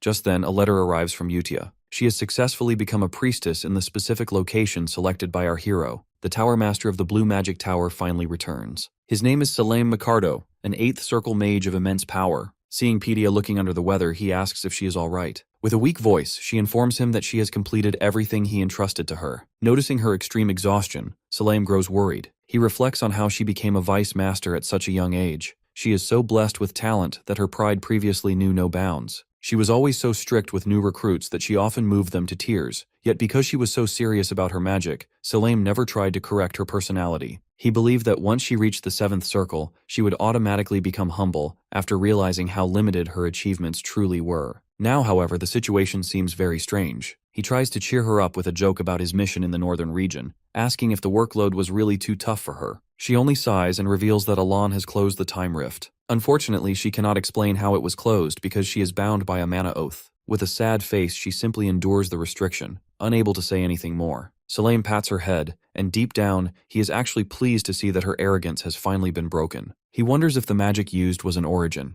Pedia is so crushed by the experience that she doesn't even brush his hand away. Consequently, Salem becomes deeply interested in our protagonist. 1 month has passed since our hero returned from the Blue Magic Tower. After acquiring the Mark of the Unrighteous, Alon has gone even deeper into researching magic phrases. Since he can now use magic more times per day, he is making rapid progress. After discovering a new rule, he writes it down in his notes. While the progress seems to align with his arrangements, he isn't entirely certain of the cause. At that moment, Evan points out that Alon's magic has become significantly stronger. To Evan, it didn't seem like second circle magic before, but now it feels like it is on an entirely different level compared to a few months ago. In fact, Alon's magic just created a massive crater in the ground. Our boy believes this kind of destruction should be impossible for gravity alone. A standard second circle gravity spell shouldn't be enough to crush the Earth to this extent, even at maximum power. Now, Alon realizes he wasn't imagining things when he felt his strength increasing. This obvious boost in power is likely not due to practice or the phrases themselves, as higher efficiency usually just means better precision. Phrases act like trigger words to alter attributes, and after months of researching arrangements for gravity, our protagonist has started using set phrases interchangeably. He assumes the power boost is just a small gain from optimizing these arrangements. He simply tells Evan that he is in good condition, which is why he seems stronger. Afterward, Evan delivers a letter from Udia. Receiving it, Alon decides to head back inside, as he has already used up his 3 magic spells for the day. Internally, he considers that his sudden strength might be a reward for a curse. In the East, a curse is a ritual where one sacrifices themselves to cast a spell on another. The target suffers a penalty but gains compensation in return. Since no one near our hero is involved with the East, he considers it a possibility, or perhaps he is receiving faith from somewhere. He shrugs the idea aside, reminding himself that he is just a count from a small kingdom ignored by the underworld. He tells himself it's perfectly fine to live without overthinking everything. The scene shifts to the Holy Kingdom of Rosario and its capital, Ryanel. It is a city of pure white that worships Chironia, the goddess of the moon and peace. In the Eastern Prayer House, a knight named Locke greets Utia. He knows she is a lower-rank nun who doesn't even wear the sash of Holy Grace, yet he shows her great respect. He reports that he has saved 8 children and 25 lives from small villages in the East and West, believing he was only able to do so because of her guidance. Utia shrugs it off, saying he is the one who performed the good deeds. However, Locke insists she guided someone as insignificant as him. For 20 years, he was unable to sense even a trace of divine power and was about to give up in despair. At that moment, Utia reached out and told him to have faith in the moon. At first, he didn't understand, but he prayed to the moon for several days anyway. Unexpectedly, he was soon able to build divine power. Though he briefly feared he had stepped onto the path of heresy by favoring the moon over Lady Chironia, he now believes all power borrowed from the gods is the same. The sacred artifacts of the goddess shine brilliantly in his hands, proving his divine power. When he previously asked Udia why she pointed him toward the moon, she explained that while faith comes from invisible belief, it takes a long time to grow. She claimed it is easier to gain results from something that actually exists in the sky. To her, the moon will always be on his side. Locke agreed, thinking it was a better way for a person filled with doubt to find certainty. Back in the present, Yutia tells him to show his gratitude by praying with her. As it is prayer time, many people have gathered. They enter the hall, and Yutia goes straight to the sanctuary to begin praying to the great moon. Our protagonist's former ward has officially become a prominent nun of the Holy Kingdom. While reading Yutia's letter, Alan feels a touch of frustration, finding nothing particularly special in this update either. He takes the news as a sign that everyone is doing well, yet he cannot help but feel a bit lonely. After all, he only receives letters from Yutia and no one else. Our protagonist tries to reason through this, thinking that since the other children never saw his face, he is likely just a nice stranger who showed them a bit of kindness. His primary goal was to keep them on the right path so they wouldn't destroy the world in the future, and having achieved that, Alon reminds himself there is no reason to feel disappointed. With that thought, he attains a sense of inner peace. Our boy reflects on how Yutia still writes to him every month despite her busy schedule, though it still stings slightly to think that only the eldest of the group recognizes his efforts. Suddenly, he jumps in shock upon realizing Evan is also in the room. Luckily, he calms himself down immediately as Evan reports that he has gathered information about the kids from the Information Guild. Strangely, Radon has become a pirate. Our hero is so stunned that he remains speechless for a moment before demanding that Evan tell him everything in detail. Evan sits down to reveal big news regarding Seolang and Deos. It turns out Seolang has won 23 consecutive challenges out of 100 against Baba Yaga. For context, the record for most consecutive wins is 41, held by the Lion King, a character who actually joins as a companion in the game. Furthermore, the colony military relies heavily on these fighters because they are incredibly powerful, and there is a high chance Seolang might break that record soon. Evan then moves on to Deos's knights, who have successfully taken down Kurga of the Snowfield, one of the 8 barbarian chieftains. These chieftains have become superhuman through various rituals, a fact Alan knows quite well since he defeated the barbarians and even their god, Ultholtus, in the game. He is relieved that he doesn't have to deal with them now, especially since Ultholtus only appears after the 5 great sins descend. Consequently, our protagonist no longer needs to worry about Deos. However, he briefly wonders if he should have visited them in person to enjoy some of the benefits of their success. Turning to the next report, Evan discusses Rhine, who has become an appraiser capable of applying black engravings to artifacts to enhance their abilities. After hearing about the others, Alon refocuses on the shocking news of Radan's piracy. Evan explains the situation involving the 7 isles off the coast of Raxus. Among these, the largest is the first isle, where Radan has recently become the captain. This news is a massive shock to Alon, as he never expected such a path for the boy. He recalls a meme he once laughed at online that has now become his grim reality. A story about someone who sponsored a child hoping they would grow up to live an ordinary life, only for that child to become a pirate. Our boy certainly didn't send Radan away for this. According to the original character settings, Radan is highly skilled at detection. As a rare member of the Sea God tribe, he is naturally free in the water. Because there are many rare artifacts in the Raxus Sea, our hero had recommended he become a treasure hunter, and even gave him a gift to assist with detection. While Evan is quite happy to see Radan becoming a big shot, Alon is stressing out. He wonders how the boy managed to take out the captain of the First Isle, considering all the captains are superhuman and the pirates of the 7 Isles have never lost a sea battle. He speculates that Radan might have collected the best relics from the old era. In the game, Alon spent a great deal of time on the treasure hunter minigame to upgrade his own gear, so he assumes Radan must have climbed the ranks using superior equipment. Still, for Alon, it is difficult to accept a son becoming a pirate. Meanwhile, in the maritime city of Raxus, at the heart of the Principality of Korkia, the First Isle stands as the largest of the 7 pirate paradises. Its former captain has been eliminated by a man supposedly blessed by the Heavenly King through sacrificial offerings, the great pirate Crimson Slayer, Radan. Despite his new title, Radan remains confused about the Great Moon. Initially, he considered the man a kind soul. Radan would have died as a test subject if he hadn't met Yutia and awakened his powers. To be honest, he wanted to follow Yutia, which is why he followed the Blue Moon. But everything changed when he received a direct order from the Great Moon. Now he questions if becoming a treasure hunter meant anything at all. He is driven by a desire for revenge against those who wronged him. His tribe, which lived peacefully on a hidden island, was completely destroyed by the beings of darkness. When the survivors eventually left the island,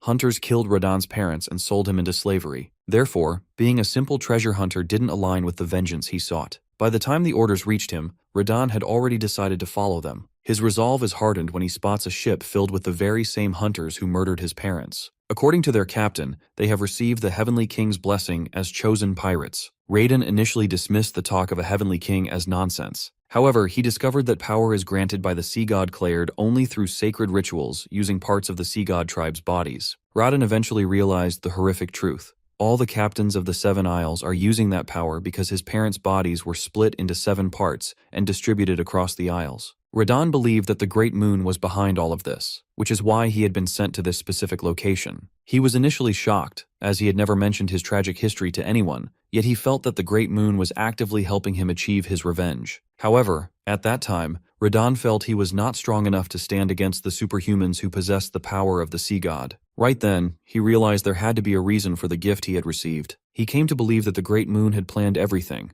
paving a pathway for his vengeance. Shortly after, he started practicing with the gift, the Goggles of Amrita. Through this device, Radon was able to find artifacts hidden deep in the ocean. The items he recovered were powerful enough to compensate for his lack of natural strength. After coming out of the ocean with a vast collection of artifacts, he considered himself a fool for merely feeling grateful. Since the Great Moon had kept his promise, he had not only placed Radon's targets before him, but had also provided the power necessary to strike them down. At that point, the boy finally understood every order written in the letter. Radon concluded that the Great Moon wished for him to exact his revenge and take control of the 7 Isles. He called Utia, telling her that everything was for the Great Moon. Those words, which once meant nothing, were now glowing with trust in his heart. 3 months later, autumn finally arrives. This season marks the time for Asteria's biennial Grand Social Assembly. Alan is set to participate in the assembly because attendance is mandatory once every 4 years. But our hero is clearly hating the idea. Soon, the carriages of the Krild and Edorn families join him as planned. It is currently the norm for nobles to travel in large groups to avoid trouble with bandits. While staying at an inn that evening, Alon is surprisingly questioned by other nobles about why he has only 1 guard. They pointedly suggest that he must have a very tight budget after accidentally becoming the count. Unfortunately, instead of bandits, he is being troubled by the nobles themselves. Historically, the wealth of Palladio was built in the vast underworld of the East. However, our boy is fully satisfied with his current life after letting go of those criminal enterprises. Since he considers the underworld far too dangerous, he is content living without any major problems. Consequently, the underworld of the East fell under the control of smaller groups, and the rumors that Alon became a count purely by luck have become accepted as facts. The false rumors of him being a mastermind behind the count's house slowly disappeared, and he has now been demoted to the title of Lucky Brat. Meanwhile, the nobles continue to mock him for being short on funds. Alon feels they are crossing the line, but then something clicks in his mind. These people are actually the victims of the Palladio family. Both House Krild and House Edorn were once completely under the thumb of Palladio, and at this moment, they are merely venting the sorrow they once suffered. To our protagonist, they seem like nothing more than a bunch of petty internet trolls, so he decides to ignore them entirely. In the meantime, Evan brings some grilled corn from the kitchen, which our boy finds absolutely delicious. As the two of them enjoy their snack, the lords of Krild and Edorn keep talking. It almost sounds like a rap. Alon and Evan simply enjoy their corn while completely tuning out the other nobles. The scene then shifts to the northern region, a land of bitter cold inhabited by barbarians. The place looks as though no life could possibly exist there. The captain of the barbarians, the great Kulkan, one of the 8 barbarian chieftains, has finally fallen at the hands of none other than Deos. For barbarians, death in combat is considered honorable and glorious, but unexpectedly, this battle ended in a defeat caused by a cowardly ambush. The barbarians were caught in the scheme of a Caliban knight who had suggested a formal duel only to betray them. Now, the great Kulkan lies on the bitter snow, feeling a deep sense of shame to end his life this way. Suddenly, he hears a voice telling him to call upon the name they all once worshipped. On the verge of death, the great Kulkan whispers the name of their god, Ulthultus. Surprisingly, his body starts to move again at the mention of his deity. He seeks help by calling out the name once more. Ulthultus hears him loud and clear, and the god decides to fulfill his desire. The journey of the nobles continued to the social venue. The mockery didn't stop even after the other family joined with their carriages. But Alon just ignored it, because not feeding the trolls is just basic gamer etiquette. They came out at night. But both our boy and Evan fully ignored the mocking words. This only makes those two nobles nothing but frustrated. Both of them discuss that Alon really doesn't have any additional escort forces. We have checked with an artifact and have found nothing. Therefore, this made them believe that the rumors about him being a poor noble are actually true. Consequently, they now plan to execute an underworld expansion plan. This way, they will finally test the astronomical money and power through the underworld for themselves. They decide to teach our protagonist a lesson after taking the backside. Their plan is to show our hero how scary this world actually is. Just then, they discover something terrifying as they scream for their lives. It turns out they have been surrounded by monsters. All the knights and mages get active. With some kind of lightning spell, a mage exposes the army of goblins, which is completely armed. Unfortunately, if they are in a very high number, they can easily eliminate everyone present there. The thing is, these goblins have already taken down the Watchers and came inside, but something seems different. The bodies of goblins are covered with some kind of stones. Their build is entirely different, plus they are infused with mana, which unfortunately means that their physical ability is completely different from what the knights know. Soon those goblins start to attack, as the ground beneath them gets fully destroyed. Knight after knight falls in the hands of goblins. Fortunately, someone uses the third circle spell, Rock Wall, and second circle shield. It is none other than our boy, Avalon. He has taken a step forward, as he uses the phrases he has practiced till now. As a result, most of the goblins get caught up inside a giant magic orb that flies from the ground. With the next phrase, vacuum, the orb starts emitting rocks which fall on the goblins. Everyone watching him gets shocked, but our protagonist reminds them to pay attention to the battle. Soon, the remaining goblins charge forward. Therefore, the knights and mages start countering them. Our hero also doesn't stop and uses magic to take down the goblins. Evan also assists him. The battle continues from night to the next morning. In the end, humans are victorious, but everyone wonders about Elon's power. On the other hand, he has turned pale because he has just saved himself from dying. Even though his daily spell count has gone up, it's still only 3 or 4. In the middle of the fight, his mana hole completely went empty, and he became just a normal person. Even with Evan, losing the ability to protect himself was terrifying. Seeing him shivering, Evan gets worried if he really is fine, but our boy insists he is. At first he was planning to go alone because everyone was so noisy, but it's a good thing that he has traveled with the nobles. Putting that aside, he points out that Amethyst is the biggest problem. He wonders why did a descent happen. Back in the game, divine descent is a strange phenomenon that occurs when an outer lord tries to descend. That causes affected monsters to become stronger and more vicious. Our protagonist wonders if this should be happening or not. The outer lords, who should only appear after the 5 great sins awake and the world gets destroyed,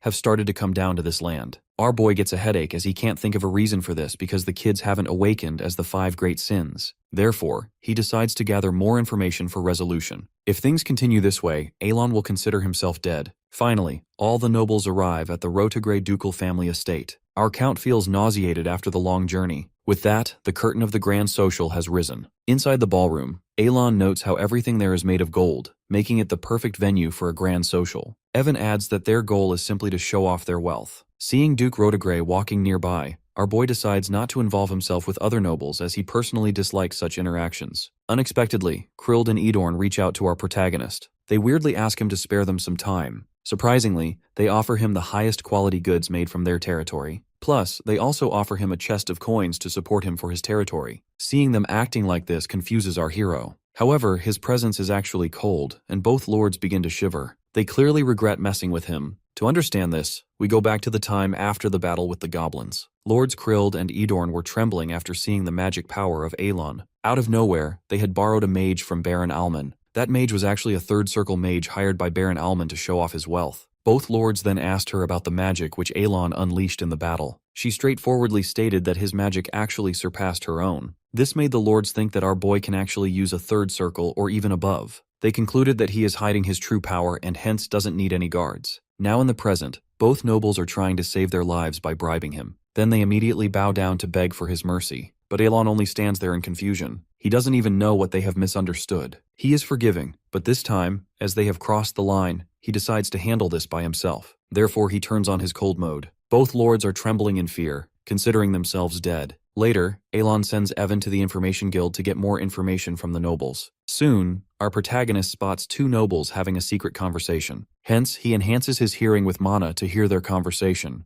They are basically discussing the alliance of Duke Altia and Count Zenonia. Other than that, there is nothing special they are discussing. Considering Altia and Zenonia do not have a healthy relationship, our hero concludes that their alliance won't last for long. As soon as he starts enjoying the food, he hears something new from the secret conversation. They discuss that the head of this faction is none other than Palatio. Alon gets a sudden shock, as he considers this nothing but nonsense. This is because he met Duke Altia when she was young and met Kalia twice. Plus, the current Count Zenonia has never met him. Even though he's getting a headache, he decides to let them talk whatever they want. Soon the third Duke of Kamalan, Carmine, greets our boy. At that moment, Elon realizes that the social gatherings are also being attended by other countries as well. With a vicious smile, Carmine comments that he has heard our hero has become a count just by luck. He is actually curious to know what the secret is. This pisses off our protagonist really badly. Just then, a nearby middle-aged noble comes forward and asks why Carmine is insulting a noble from their Asteria kingdom. Carmine is caught off guard, as he thought that oppressing Elon wouldn't be a problem. Carmine basically has come from a distant country to take Rotegri's youngest daughter as his wife. He considers himself so perfect that no woman could refuse him. Previously, in the banquet with his fiancée, the daughter of Rotegre, he made bad comments about other women besides her. This attitude made her cancel their marriage. He was so pissed off, but then he spotted our hero from a distance. Right then, he decided to use him to vent on. But everything went totally opposite to his plan, as other nobles have now cornered him. The nobles who have come in front of our protagonist are none other than Duke Rotegre from the aristocrat faction and Marquis Mardanio from the royalist faction. Both of them ask if Carmine is looking down on the Asteria kingdom. A figure from the center of the moderate faction also comes in to handle the situation. Avalon fully knows about these two figures who are the central axis of the Asteria kingdom. Carmine tries to deny it. Soon he admits his mistake. But then Marquis Mardanio whispers in his ears that he has belittled Avalon. Meanwhile, our hero observes them quietly,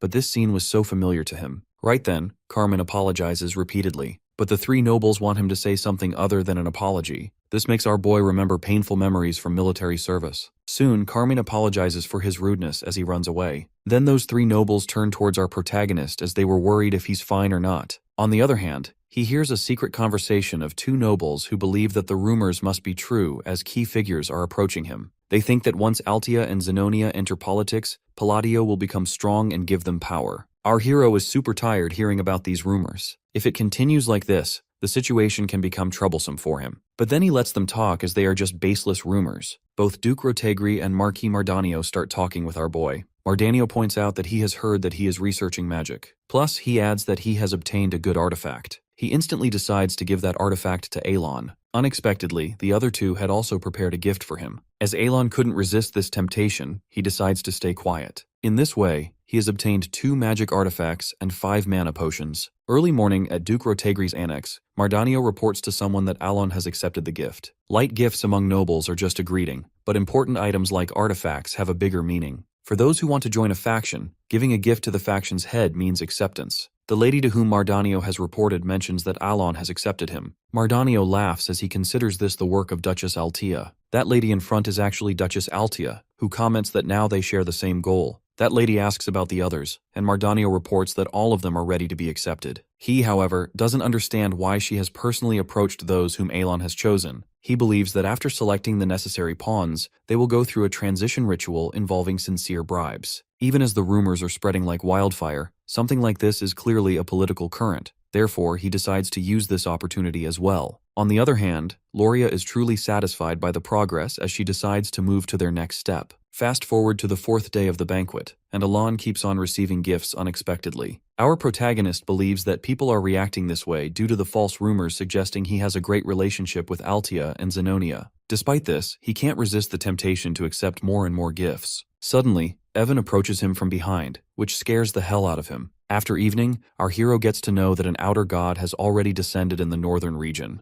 According to Evan, Caliban is in great shock, and they predict that Amethyst has a connection to the outer god. Plus, he has also found out about the person our hero is looking for. That person is in a village in northern Ashutalon. Right then, Alan decides to go straight to Caliban. Even when Evan asks for details, our boy doesn't give any specifics, deciding instead to explain it later on the journey. He orders Evan to start preparations. Evan leaves, but our boy is getting a headache as he hoped this would not happen. In the game, outer gods are way too dangerous. The problem is that there is no information regarding which outer god will descend or perform a divine descent. That is the reason why our protagonist was gathering information, but now everything has become useless. The thing is, he never expected this to happen quite this soon. Back when he was playing the game, Alon saw hundreds of possible outcomes. Therefore, the ending is already clear in his head. He knows that the allied kingdoms will be destroyed and fall into chaos after getting involved in useless wars on lands contaminated by power from the outer world. If that happens, our boy's life will end soon. Even though he has already planned to deal with these kinds of things, after an outer god descends, it will go through a stabilization period for a few months before it fully awakens as a living god. During the stabilization period, the outer god cannot use its full power. Therefore, our hero decides to try dealing with this problem at GEU moment. In the meantime, he writes a letter, as he is curious to know what that kid is like now. 1 week later, that letter is received by Deos. Consequently, he postpones the next schedule for 2 weeks. The scene shifts to Parkin, a village in the north of the Ashutalon kingdom. Alon is now standing in front of the kid he was looking for. That kid is actually the protagonist and playable character, Eliban, from Psychedelia. He looks exactly like he does in the illustrations. Seeing how pretty he looks, our boy starts to doubt if he really is a boy. He leans in and asks if Eliban knows who he is. Eliban chuckles and reveals he is just happy to meet someone new. From this, our protagonist concludes that a protagonist is still a protagonist, no matter how much this world differs from the game version. He knows that Eliban will become famous and strong in the future. It feels weird for our hero to meet a character he is used to playing in the game. Right then, he gives Eliban a pouch of coins. Then Evan takes out a briefcase containing a rare potion. Unexpectedly, he starts pulling out many gift boxes. In the end,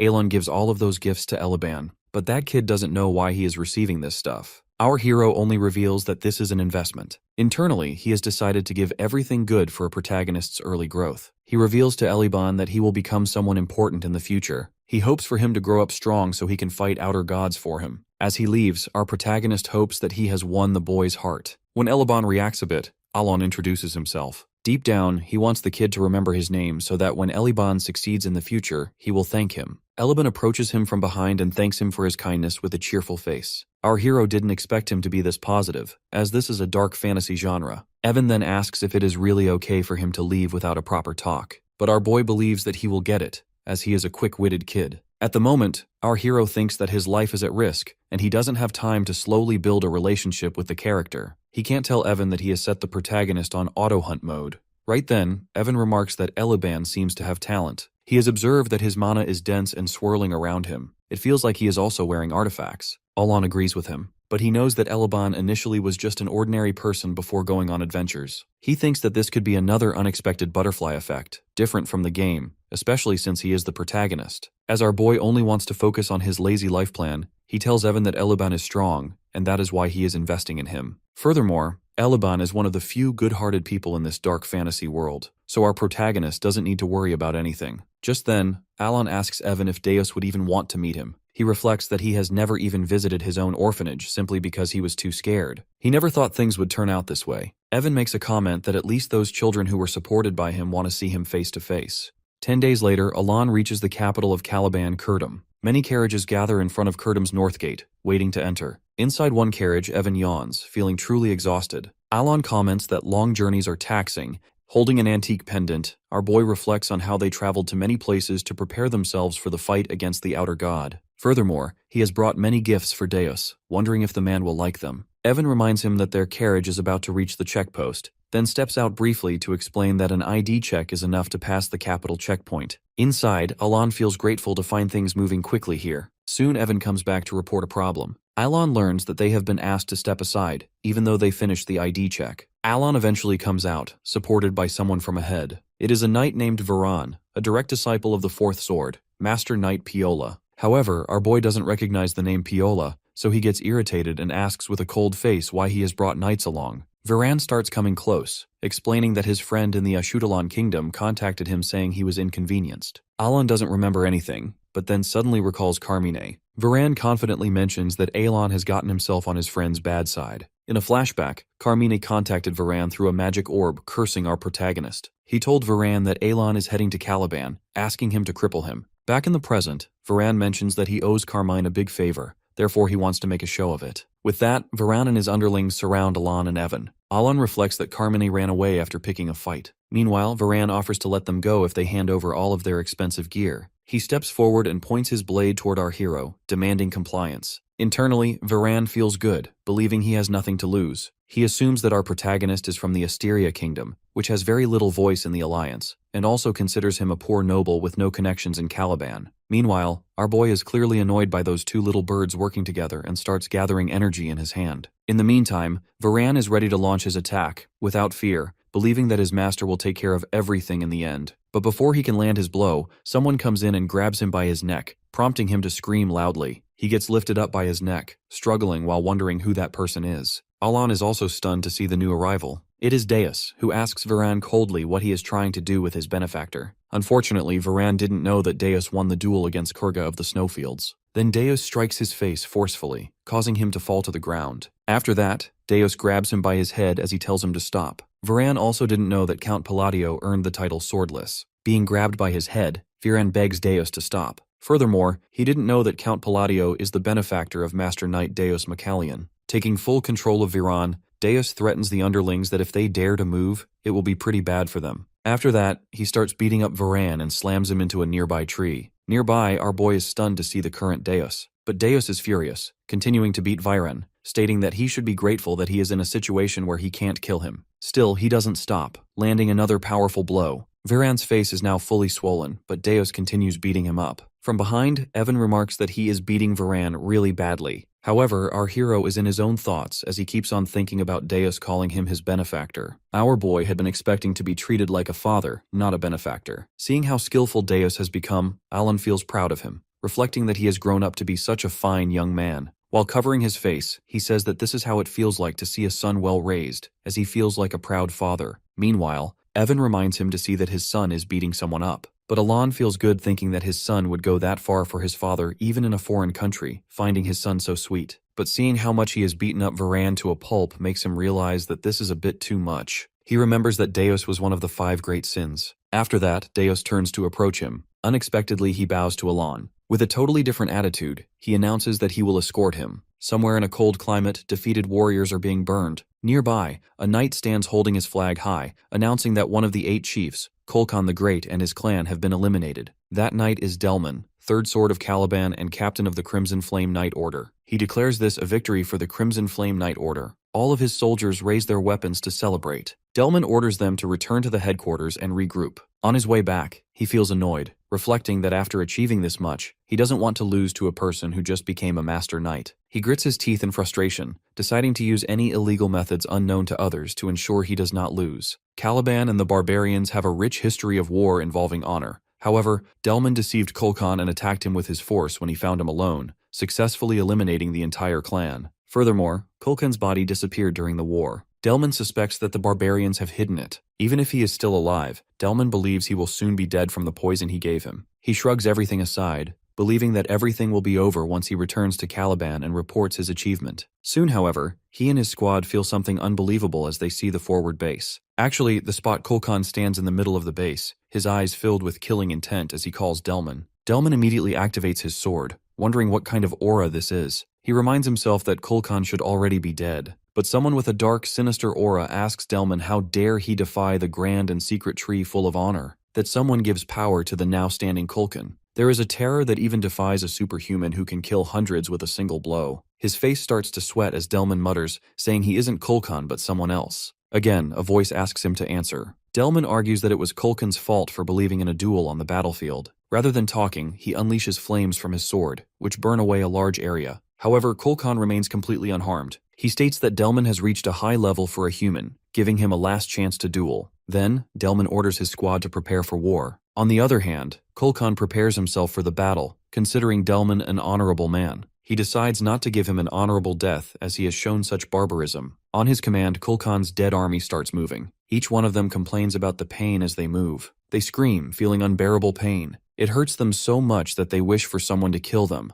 begging repeatedly for someone to just kill them. Within an instant, Kulkan succeeds in wounding Delman with just a bare hand. Delman screams in pain. On the other hand, Kulkan destroys the ground beneath them, which makes Delman's knights fly into the sky. With just one powerful kick, Kulkan eliminates all the flying knights, and the blood starts pouring like rain. After that, Kulkan faces Delman. He instantly pierces his hand right through Delman's body. Delman doesn't understand what he is trying to do. Soon, he collapses on the ground as he feels an unbearable amount of pain. Kulkan reflects that everyone in this place is barbaric, which is created from the dead whose deaths weren't acknowledged. As the undead soldiers face the soldiers of Delman, Kulkan announces that this is the bloody Colosseum. Then, the god of barbarians, Uludus, father of duels, personally grants them an honorable death. Then need to prove that he is not barbaric through a duel. The scene shifts back to the entrance of Caliban, where Deos requests Avalon to let him escort him. Seeing him bow, every knight gets stunned. The thing is, Deos the Swordless's pride has reached the sky. He even beat the hell out of the second prince who insulted his sister, and yet, no one said anything to Deos. Furthermore, he won't be courteous to anyone except the king. That is the reason why the public is shocked to see him bow to a count from a different country. Seeing him bow in front of our boy, people start to think who exactly this Count Palladio is. Deus tells Alan and Evan to step inside his luxurious carriage. Seeing it, Alan reflects internally that it will attract a lot of attention. Meanwhile, Evan decides to follow them with the transport carriage. Later, Alan finally arrives at Deos's mansion. Alan is stunned to learn that he lives in such a big mansion. Stepping inside and then following Deos, our hero feels suffocation in silence. which makes him wonder if Deos is feeling uncomfortable with him. Letting out a sigh, Avalon decides to get straight to the point because he believes that is the best way to show his respect and consideration. Eventually, they enter a room. At the entrance, our boy straightforwardly describes that he is here because he has a request for him. The word request makes Deos stunned. As Avalon confirms, Deos feels warm as this is a request, not an order. Seeing him acting a bit different, Avalon asks if there is something wrong about that, internally stressing out, wondering if Deos is thinking he is shameless. But Deos tells him to wait, as he wants them to continue their discussion after sitting down.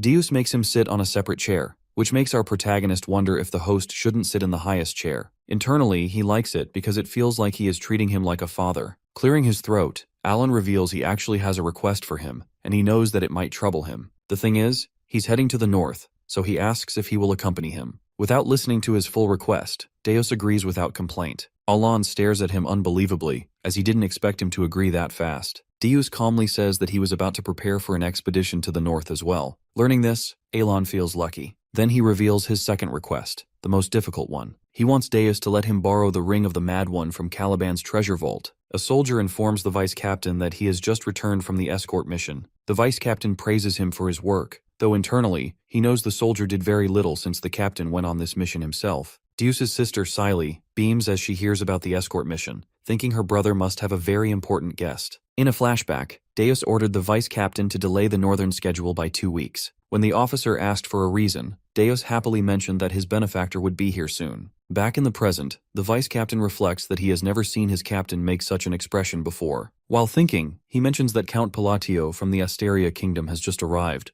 causing Siley to react in amazement. Back in the meeting room, Avalon asks if it is possible for him to borrow the Ring of the Mad One from Caliban's treasury. Internally, he believes this is an unreasonable request that will put him in debt to the royal family, but he knows the ring is vital for his plan. When Deos is about to say yes, Evan enters the room and apologizes for being late. Deos' speech is cut off, and Alan thinks that Evan entered just in time. He then plans to improve the atmosphere by giving gifts to Deos. Alan comments that Evan has come at the right time, but beneath those words, he is actually asking if the items were brought as requested. Evan gives a thumbs up, saying he's going to bring them in. Soon the room fills with gifts meant for Deos. The captain is confused, so Alan states these are items he prepared for him, specifically recommending a shoestring tie. Internally, Alan is satisfied to have improved the atmosphere. He feels proud, reflecting on how he chose the shoestring with a lot of consideration, and he hopes the captain likes it. To his surprise, Deos only says thanks. Our hero pauses right there, and after a brief silence, he asks if Deos is going to open them. However, the captain turns his head, remarking that it would be discourteous, and that he will open the gifts when he is alone. Alan's excitement fades as he thinks there is no need for such formality,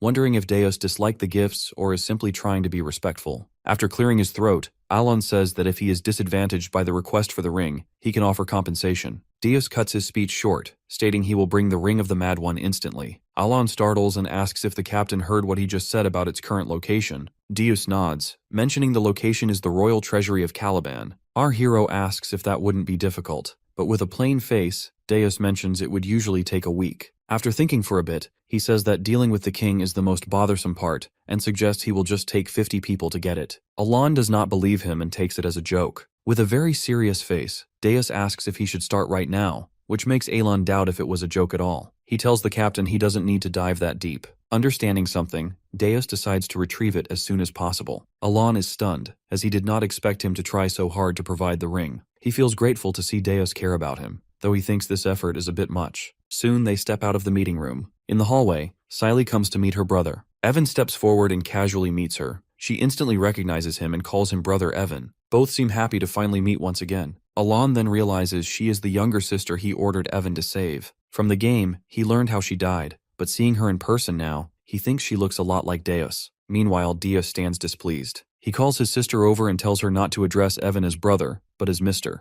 Alan never expected him to act like that, even though the captain has a sense of loss regarding his family. On the other hand, Evan is in great shock at being called Mr. He thinks Deos cherishes her more than he thought, picturing the captain as being super protective of his sister. In the middle of this, Alan comes to understand why Deos is so nice to him. It is because he saved Siley. He never thought of it this way, as he was always focused on the fact that he had prevented Deos from becoming the sin. He feels touched, wondering if Deos is going to help him with anything at this point, but he immediately rejects that idea. Then Siley turns to our hero and recognizes him as Count Palladio. Alan confirms his identity. She mentions she heard he ordered Evan to save her, but Avalon casually says he only did what he needed to do. Internally, he reflects that if she had died, her brother would have become a proper villain. He even made sure the two of them met at the right time so things would go smoothly. Holding her brother's hand, Siley sincerely thanks Avalon for saving her life. Our hero is stunned, thinking that even if his intentions were different, receiving gratitude feels great. Eventually, the protagonist stays at the mansion for a few days. A day later, Deos comes into Alon's room and presents him with the ring. While taking his tea, Alon is stunned that it has been only one day. He wonders how the captain brought it back so quickly. Right then, Evan steps in and desperately calls for our hero. He informs Alon that he has just heard something very odd. When Alon asks about it, Evan mentions that Deos made a ruckus at the palace demanding the ring. The second prince was nitpicking him and received a couple of slaps from Deos in return. The scene shifts, and after 3 days of preparation, Aelin goes on the northern expedition with the Solar Eclipse Knights. 2 weeks later, from the forward outpost on Caliban's northern border, he hears terrible news of a night squad being eliminated in the northern battlefield by Kolkun. In an army camp on the northern side, someone yells at the thought of retreating. He asks if the messenger is in his right mind to suggest they show their backs to the barbarians. The informer argues back, saying the Count has already seen for himself that the soldiers are severely wounded. Since the first sword has gone into seclusion, the informer thinks they have no chance of winning. In that meeting, Deos claps his hands to silence everyone. Then the fourth sword, Fiola, admits everyone's opinions are valid and suggests they should decide after calming down. Outside the meeting room, Fiola sighs, remarking that the outer god is destroying their bases with his undead. The third sword, Delman, died at the eastern base, while the second sword, Kiriana, has been severely wounded at the western base. Deus comments that he can already see the destruction from there.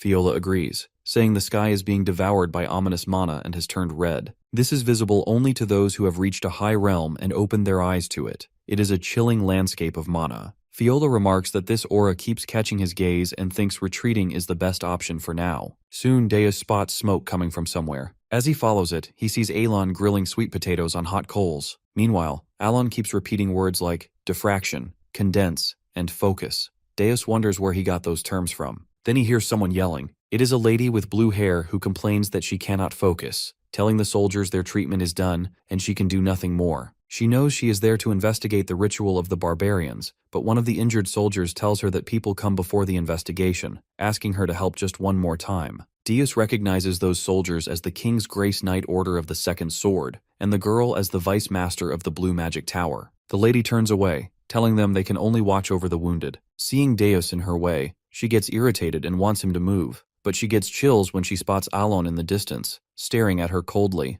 Pedia goes pale as soon as she sees the cold, terrifying face of Alon. She doesn't understand how in the world he happened to be here. Spotting the Vice Master, our hero realizes that the rumors of her being here were true. Later, Pedia shivers as she scaredly murmurs that the medicine Alon mentioned is out of stock. Preparing it will take a bit more time, and she also mentions that she is tired. After sighing, our protagonist tells her that he was hoping she would help him, but he can understand her reason. Internally, Alon thinks that maybe he was asking for too much. Pedia flinches and, while being scared, tries to calm him down by saying that she can absolutely do it. But then our boy mentions that his finances are a bit tight right now, so he can't pay right in front. Sweating, Pedia says that there is no problem with that, as she can accept a single gold coin for this job. Thinking a bit, Alon decides not to turn down such a good offer. On the other hand, Pedia's subordinates react in shock as they never expected her to smile like that. They internally reflect that she even let herself be scammed and wonder if she has completely lost her mind. Pedia immediately runs off as she tells our hero that she is going to make the medicine immediately and serve it freshly. Soon, her subordinates' jaws drop as they see how impressively our protagonist is eating his grilled sweet potato. The scene shifts, and inside the meeting room, a very evil aura makes its entrance.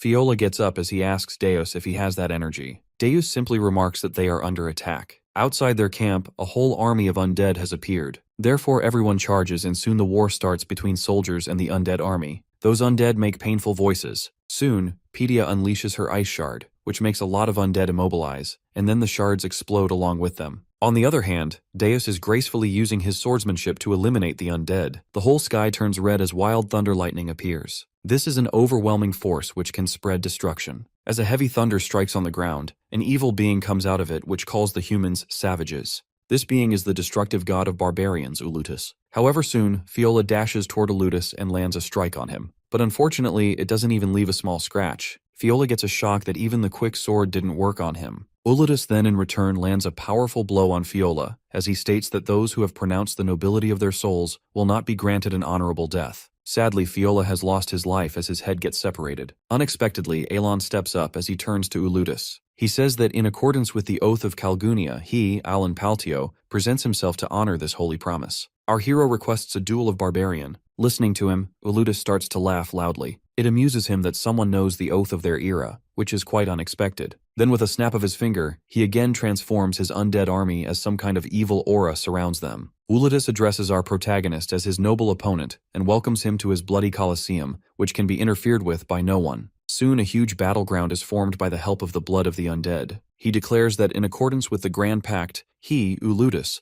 accepts this sacred duel of barbarian. Meanwhile, our boy trembles in front of his terrifying presence. Alan admits he was wrong that he didn't think the disabled entity was already this close to manifesting. The thing is, the closer an outer god gets to incarnating, the more power they gain, which is kind of equal to 5 mortal sins. While trembling, our hero reflects that if he hadn't drunk the potion of excellence just now, he would have passed out already. He admits that this is his last chance before his manifestation completes. With that, Alan announces to begin their duel. The duel of barbarian is played turn by turn. As Uludis and Alan start their duel, our protagonist recalls that the rule number 1 is that the person challenged has the initiative. As Uludis is going for the attack, he amusingly decides to play the Song of Ruin. All the other human soldiers tell each other to take cover. However, Alan doesn't move at all. He calls the rule number 2 is that the defender cannot move outside of their turn. If struck by an indirect force, they cannot move at all. Uludis calls this magnificent, as he thinks our boy is honorable. Rule number 3 is that the opponents swap positions at the end of each turn, as a turn consists of 1 attack and 1 defense. Thinking that it is the defender's turn, Alan reflects that a basic defense would be useless against an entity like Uludis.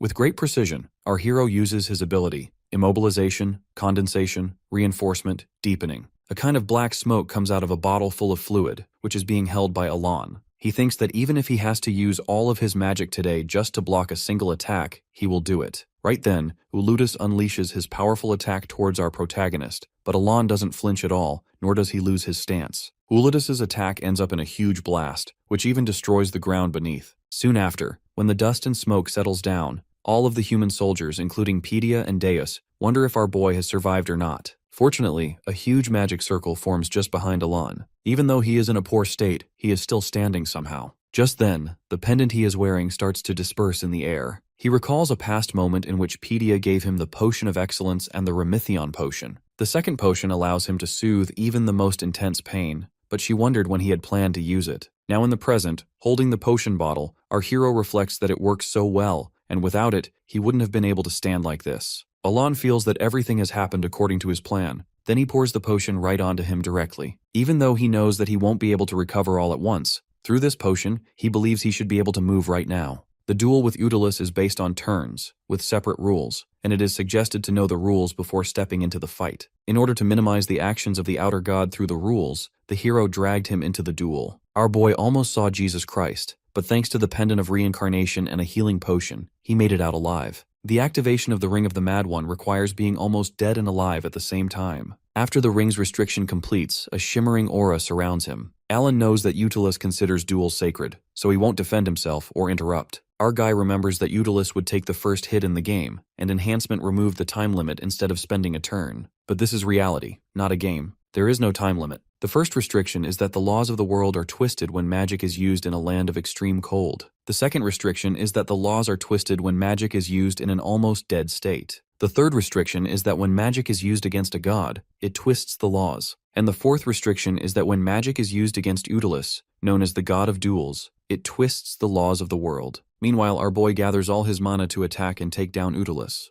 The attack hits him, making a wide hole in Uludis, but he stands unbothered, affirming that the hero is indeed powerful. Alan is shaken, thinking he has failed, as his strike has drained all his mana. Uludis notices that our boy is carrying on the will and can't believe that Alan already carries the class. Then something strange happens. Uludis begins to evaporate and disappear while affirming that the duel was incredible. As our hero is shocked, Uludis begins to quote that he should keep an eye on the black and blue ones. Since he has lost the duel, Uludis gives our boy his belt along with the authority. As he parts ways, he tells our boy that Alan will be the one carrying their will by remembering them. He further guides him to call out his name when the Uruspers break free. He reveals his real name, the Wicked One, and vanishes. Later, the expedition gets busy carrying out the dead and preparing to return to Caliburn. Meanwhile, in the carriage, little Miss Yapper can't stop asking our boy questions. So Alan wonders if she even knows anything about the black and blue ones. She gets nervous and then runs out of the carriage. Alan thinks to himself that getting appreciation for the bare minimum makes him feel like a cruel villain. The thing he can't get out of his mind is why the god disappeared after a mere failed attack. The belt handed over to him is the Belt of the Forgotten One. On the inside of the belt, it says to make the way to Kahara, the city of the ancient god, making him wonder if something special is there. Then Deos enters the carriage, wondering if he should kill the mage who left the carriage without bidding Alan a proper goodbye. Nervously, our boy calms him down and denies it. 2 weeks later, in Kurtham, the expedition ends as Deos reports the subjugation result to the king, and the ring is safely returned too. As he leaves, a bunch of carriages filled with gifts are sent with him. He is happy about it since he invested everything into saving his life. Then Deos wonders if he could become as strong as our hero, making our boy puzzled. Alan knows well that it is just a matter of time until Deos realizes how powerful he can be. So he assures Deos that with optimum effort and work, he can reach the point where he wants to be. As he sits in the carriage, Deos wonders why Alan asks him for favors, instead of just telling him what to do. Our boy turns and genuinely wonders who would order their family around, making Deos rethink everything. The carriage leaves, and inside it, Alan sobs as he thinks about Deos. He sponsored Deos only out of goodwill, with no ulterior motive. Later at night, Deos sits in his room, thinking that he only followed the hero to repay his kindness, but instead ended up receiving even more from him. He lifts his hand, aiming to do some magic. All he wishes for is to have talent for magic just like Alan,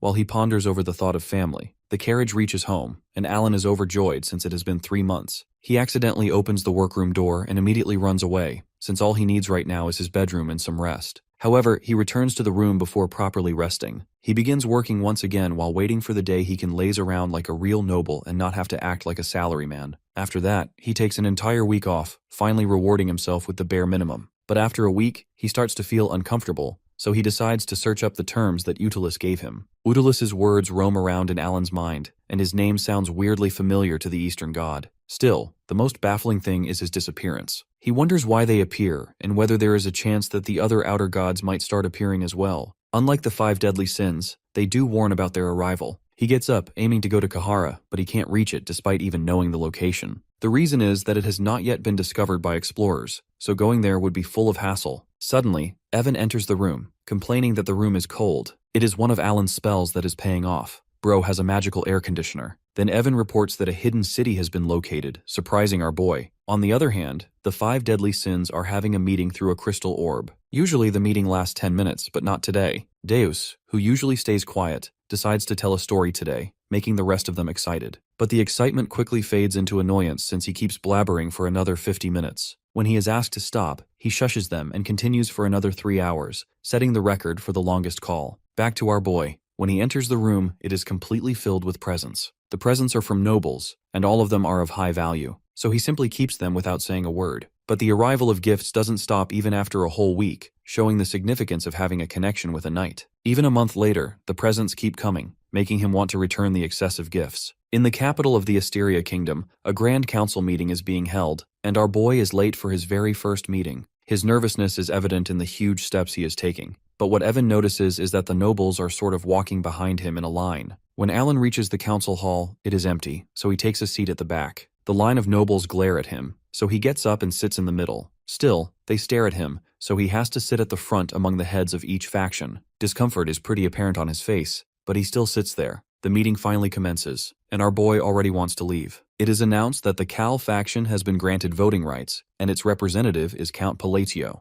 Our boy finally begins to pay attention, as he is unaware of the Cal faction. He looks behind him and sees 2 women smiling and sitting together. Naturally, our boy assumes that the Cal faction might belong to them, merging their alliances together to form a faction. Just as he is trying to process all this new information, he is called as the representative of the Cal faction. The dots immediately connect, and he realizes that he is the representative of the newly formed Shadow faction, which almost drives him crazy. In an extremely icy land, a cloaked man stands at the edge of a cliff, eager to see someone's progress. Back to the horrors of the council, our boy is unable to believe that he has been chosen as the representative of the faction. He could never have imagined becoming a villainous mastermind overnight, which sounds straight out of a movie to him. After his silence, the meeting continues. As the meeting ends, Alon looks like a zombie being congratulated. He is the main character for the day. His thoughts are interrupted when Countess Zenonia and Duchess Altia approach him. All he remembers are a few light conversations with them a while back. He is so paranoid that he becomes convinced he probably has a split personality that handled everything behind his back. After talking with the 2 women for a while, He realizes that Avalon had ordered an alliance between them, and the Cal faction was formed through the instructions sent to Zenonia. Sending him presents was their way of being accepted. He swears that he never told them to do any of it because, as far as he remembers, he only sent an apology letter. But now that he thinks about it, some of the letters didn't make sense to him. There is no way he can cover himself up, because people from the shadows are known to have peculiar sensibilities, and the ones from the game aren't to be messed with. So the only thing he can do is take on the position for now and retire later. The two of them wonder what his plans are from here, to which he tries to act cool and suggests sweeping up the underworld. Then he bluntly turns his back and bids farewell before more questions are asked,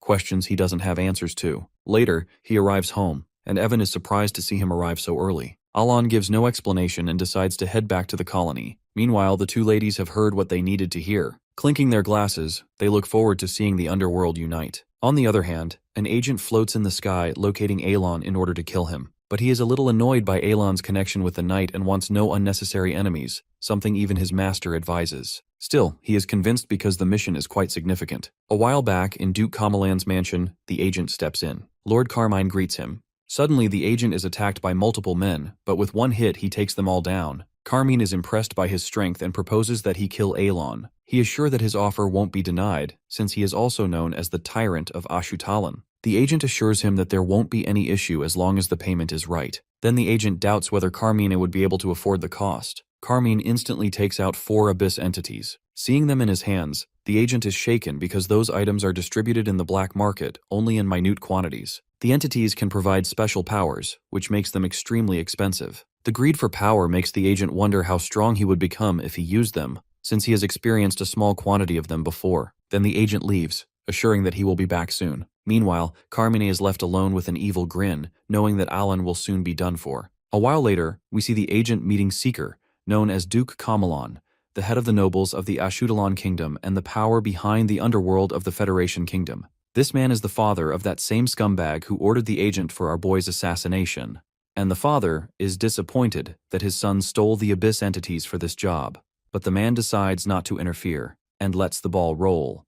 Well, this is just good for the agent, as he will be getting the abyss entities as a reward for the mission. Right then, a guy named Shutro, the underworld power of the Ashutalan kingdom, arrives, and this guy seems to be the reason Seeker didn't interfere with his son's plans. According to Shutro, the Cal faction is getting massive with Palladio acting as head, so the elimination of our boy is necessary. Back with the agent, he is hovering in the air, feeling exhilarated that the abyss entities will be his soon enough. Just as he is about to make his move, the assassin gets assassinated by some unknown force. This blue-haired boy seems to be on our side, and that's precisely why he felt it necessary to eliminate the threat this man posed to our boy.